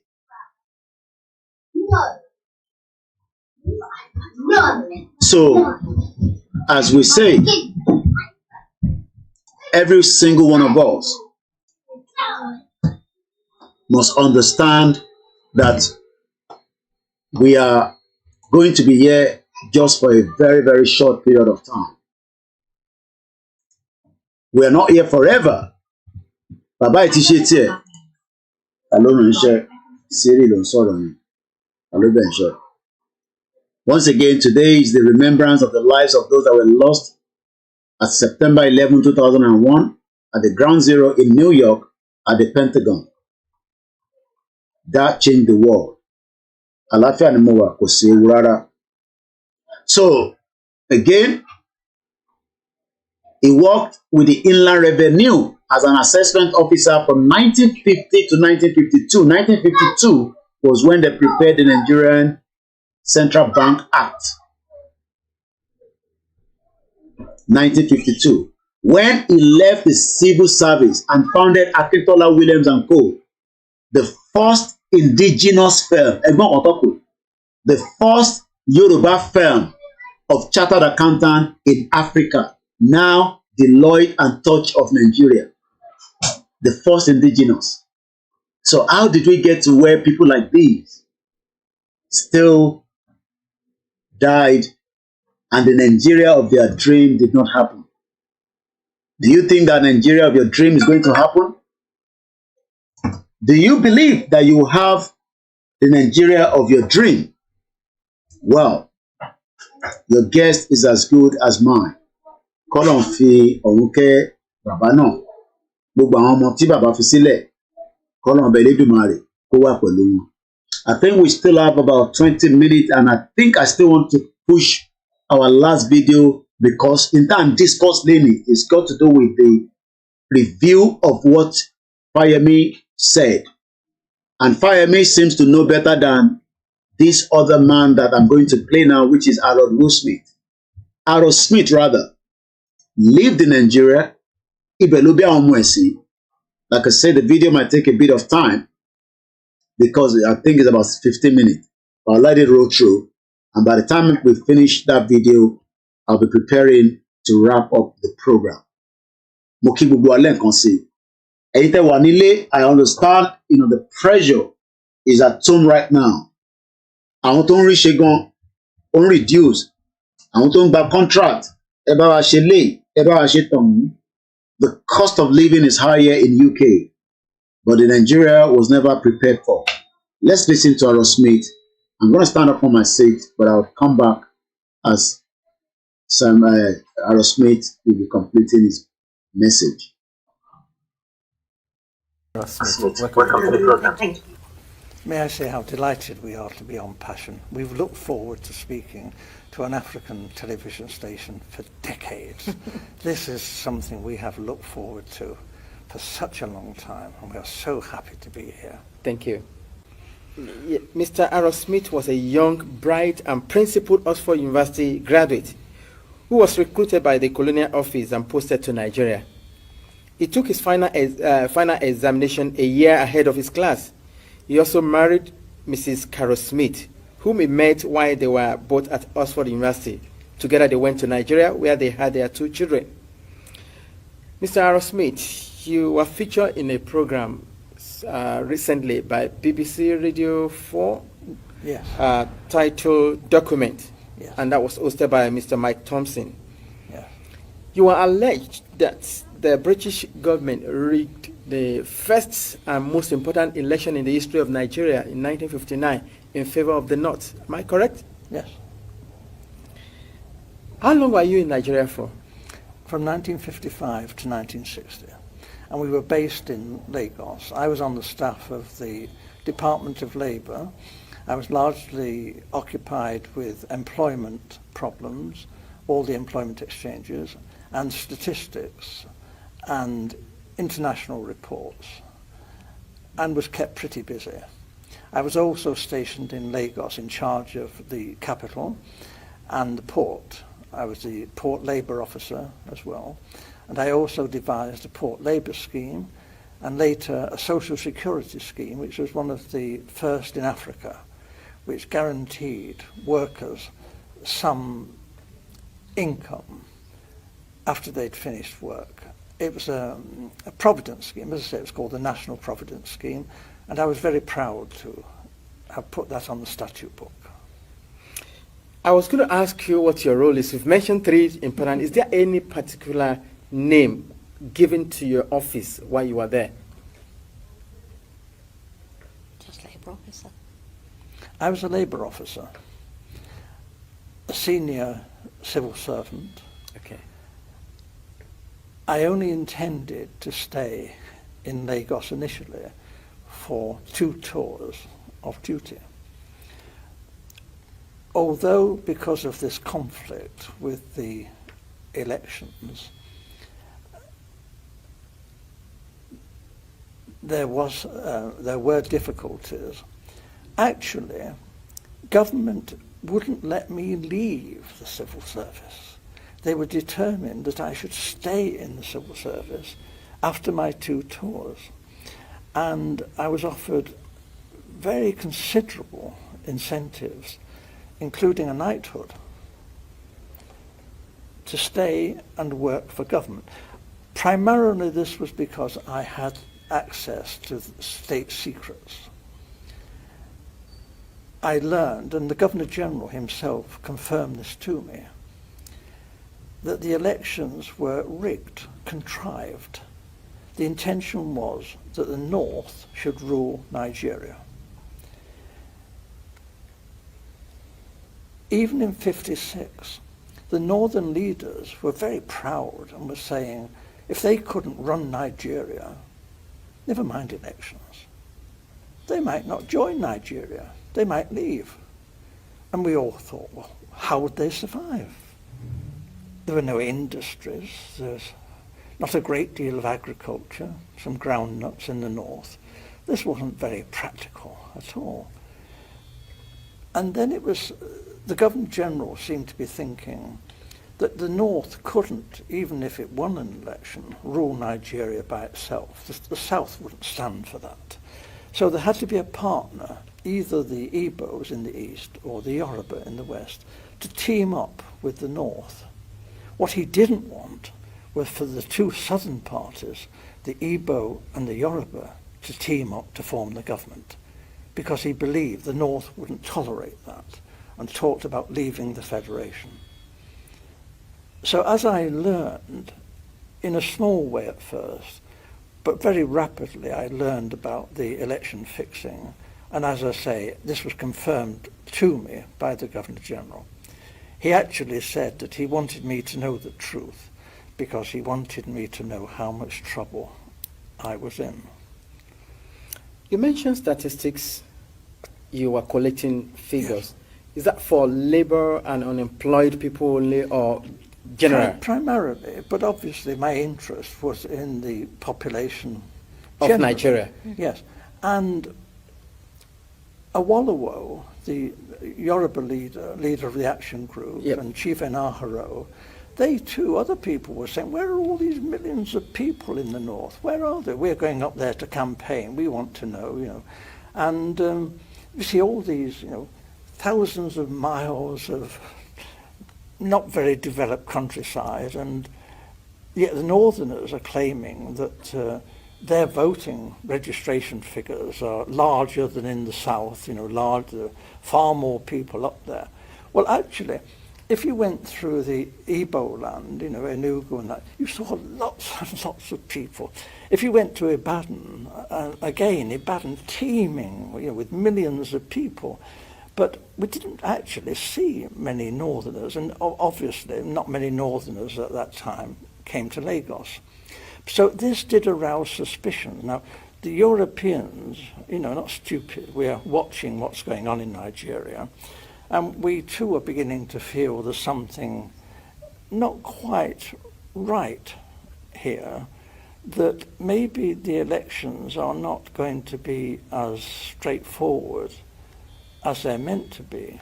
Nigeria was being described as the showcase of democracy, and it was expected that the nationalist leaders would win through. But actually, when the election results were announced by the Governor-General, before the vote was even in, he didn't vote, didn't count for that, he didn't wait for that. I have to tell you, the British were counting the votes, and the British cannot be trusted. They look after their friends. Loyalty is the big thing for the British. And we were friends with the emirs of the north. We looked on people like Enaharo and Awolowo as rather dangerous people. They might even be communists. That's ridiculous, actually. They couldn't be communists in 1,000 years. But this was a sort of thing that was being said. And we were, Europeans, were getting a bit worried about all this. It wasn't quite the honest, straightforward election that we were hoping for. Apart from Professor Anderson and Dr. Patrick Wilmot that supported your submission on the rigged election, there were other people who also served in the colonial office in your days. I mean, who opposed to this submission? Initially, I was warned of what was going on by my senior officer, a Major Bunker. I didn't know, and I knew that the Governor-General had directed me to take all the office staff of the Ministry of Labour to help Chief Ekiti Igbo in politicking in Warri. And this was most irregular, and I refused to do this. Having refused an order, I know what the drill is. You resign. I resign my post. That is the proper thing to do. What they did then was rather devious. They persuaded me to withdraw my resignation, and when I did, they sacked me. It didn't go through, but they I thought this was a bit low after I'd resigned and was prepared to leave the country. This was not very nice behaviour. They later withdrew this and said that I had been of some service to the state and actually commended me for what I had done and said I could leave Nigeria with splendid testimonials, and we shook hands on this.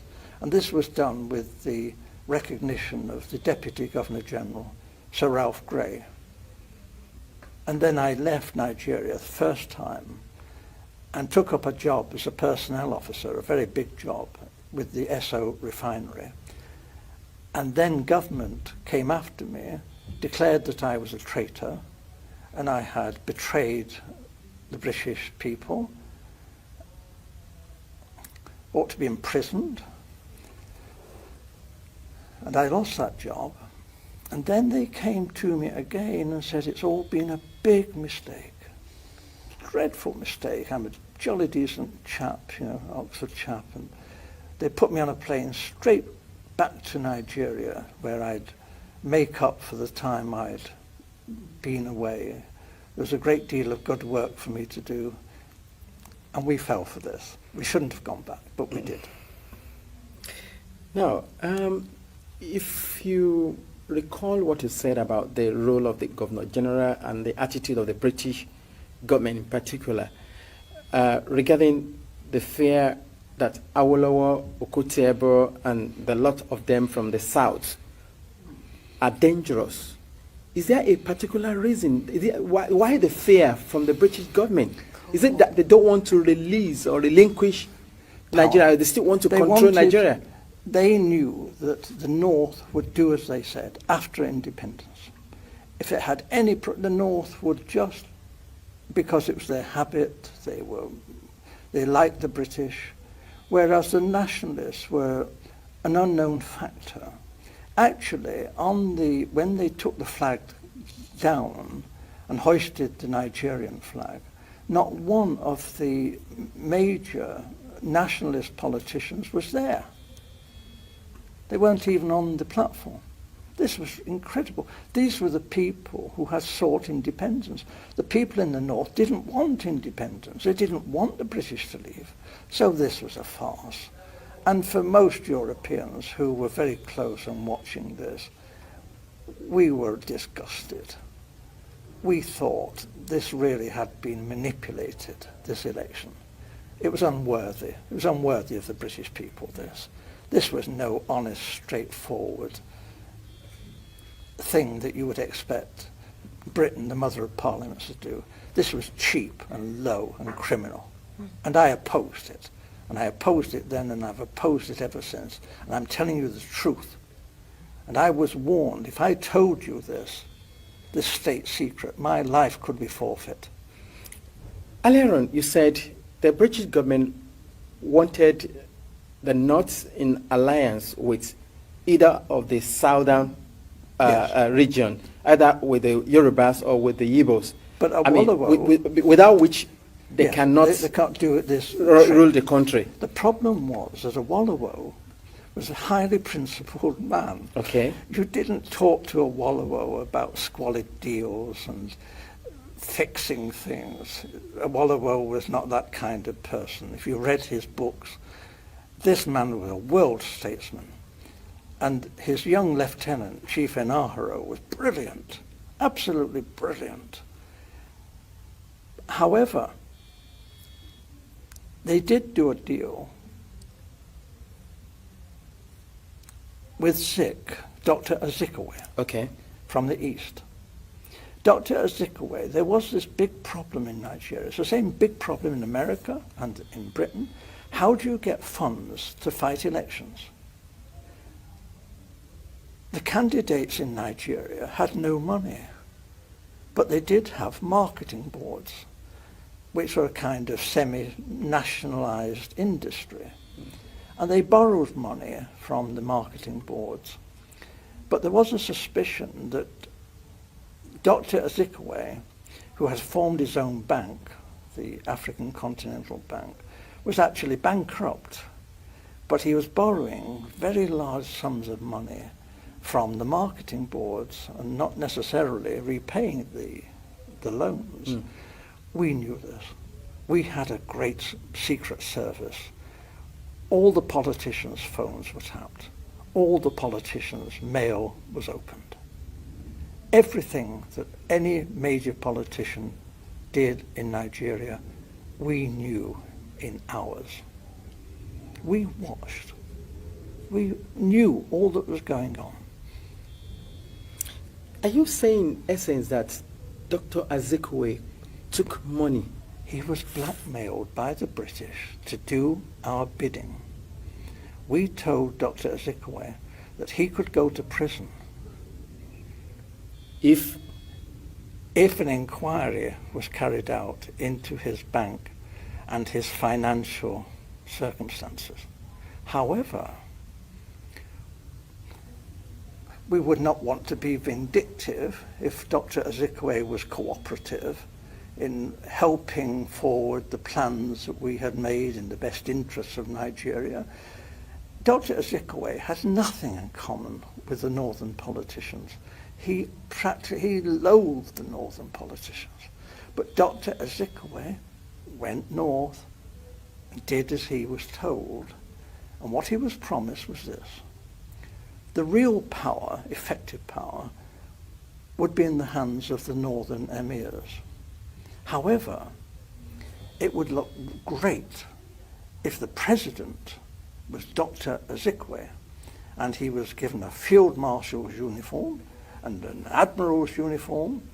He asked, please, could he have a row of medals?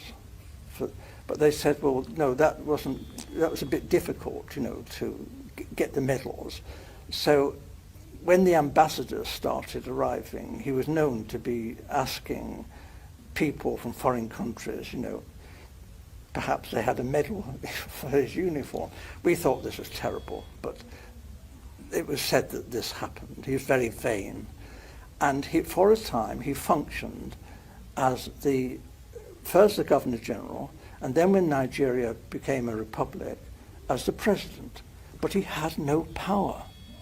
And when he did try to tell the army, he said, I'm the field marshal, the army has got to do this. They said, hey, you're just a ceremonial figure. You have no power. The Prime Minister, Balewa, gives us our orders. So there was a feeling then that there was going to be trouble. And then it was because the Awolowo and the Action Group had become the official opposition. What we British wondered, how could they win another election without the British counting the votes?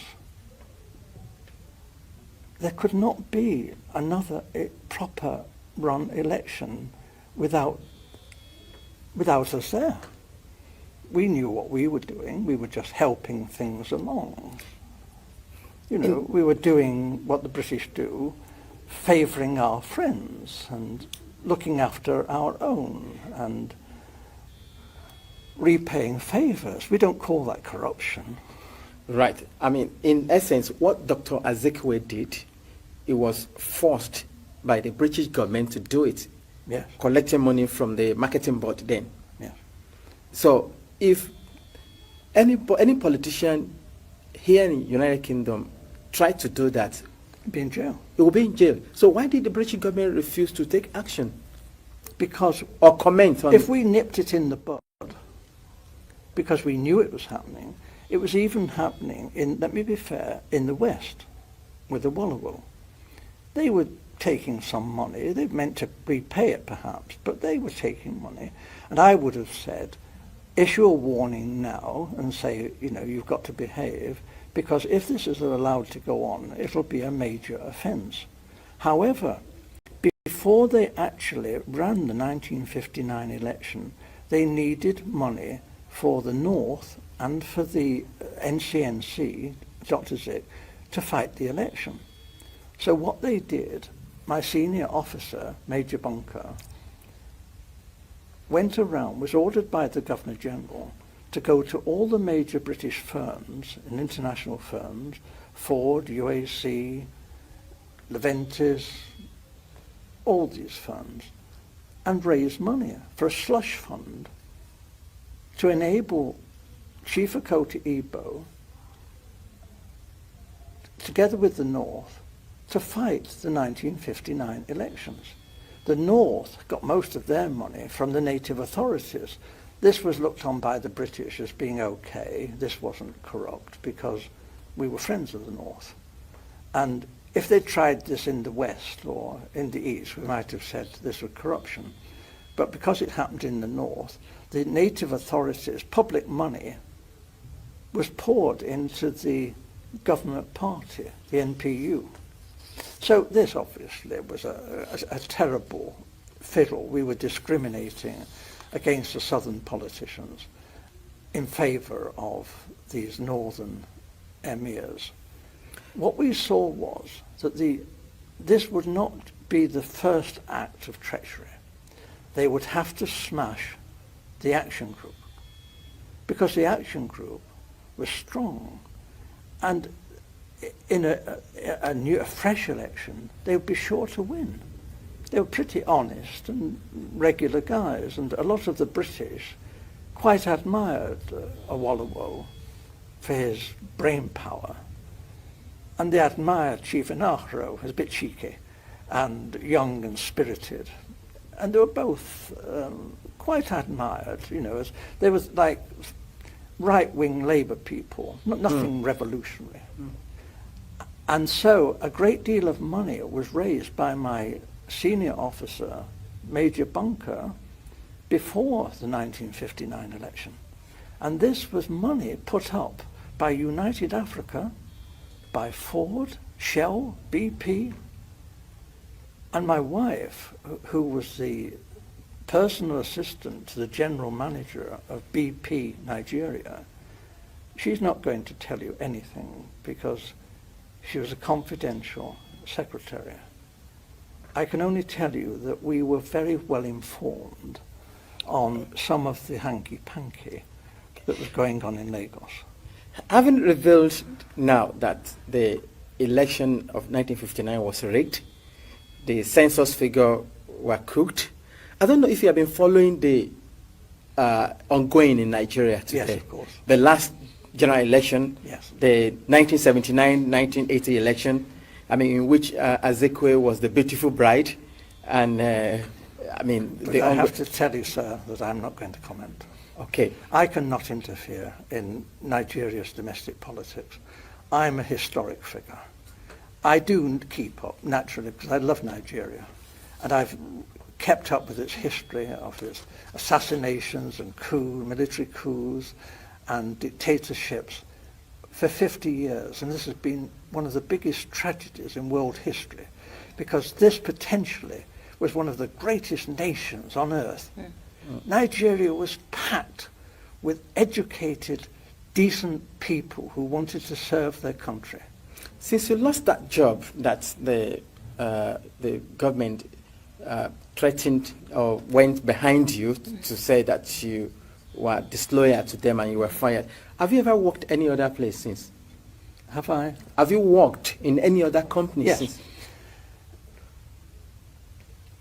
I didn't go to Oxford in the usual way. I came from a very poor family and left school when I was 13 years old. And I served a factory apprenticeship as an engineer, which is very unusual for an Oxford undergraduate. At Oxford also, I trained as a social worker. I'm a fully qualified social worker. So although, and as a personnel officer too, although the government stopped me working when I returned to this country and I was quite ill, I did a lot of voluntary work from this time on, both in the medical field, in the field of young girls. We also had campaigns on comprehensive schools. So I've kept very busy over the decades, although I have been kept out of employment quite deliberately. And when I did take up work, the government came after me and behaved abominably. And they did the most appalling things. They framed me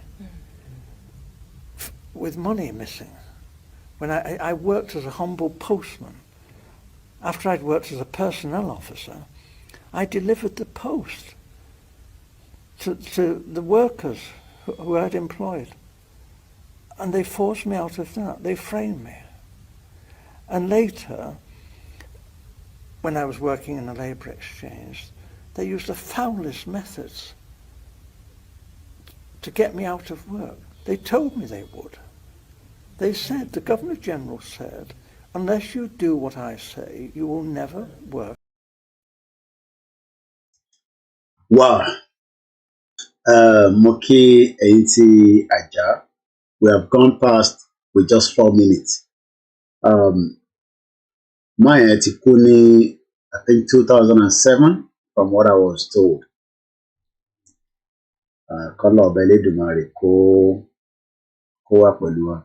This is how far I can go. I have to go now. You know, as usual. It's been a long day. That's all I can say. Get the grasp of the damage that has been done on us. Moki Wele and Conceal, FOLAYEMI koikimedia, bringing the world closer to our doorstep. Bye for now.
wọ́n ní pé ènìyàn ṣe bí ọlọ́run ọba wọ́n ní kò lè possible àmọ́ wẹ́rẹ́wẹ́rẹ́ bàbá bá mi ṣe wọ́n ní bí ó sì àwọn wípé kò lè possible ọ̀rọ̀ ṣì wẹ́rẹ́wẹ́rẹ́ o bàbá bá mi ṣe wọ́n ní kò sáyé lọ ó wáyé fún mi lọ ọgbọ́n bọ̀bọ̀ lẹ́ẹ̀dọ́.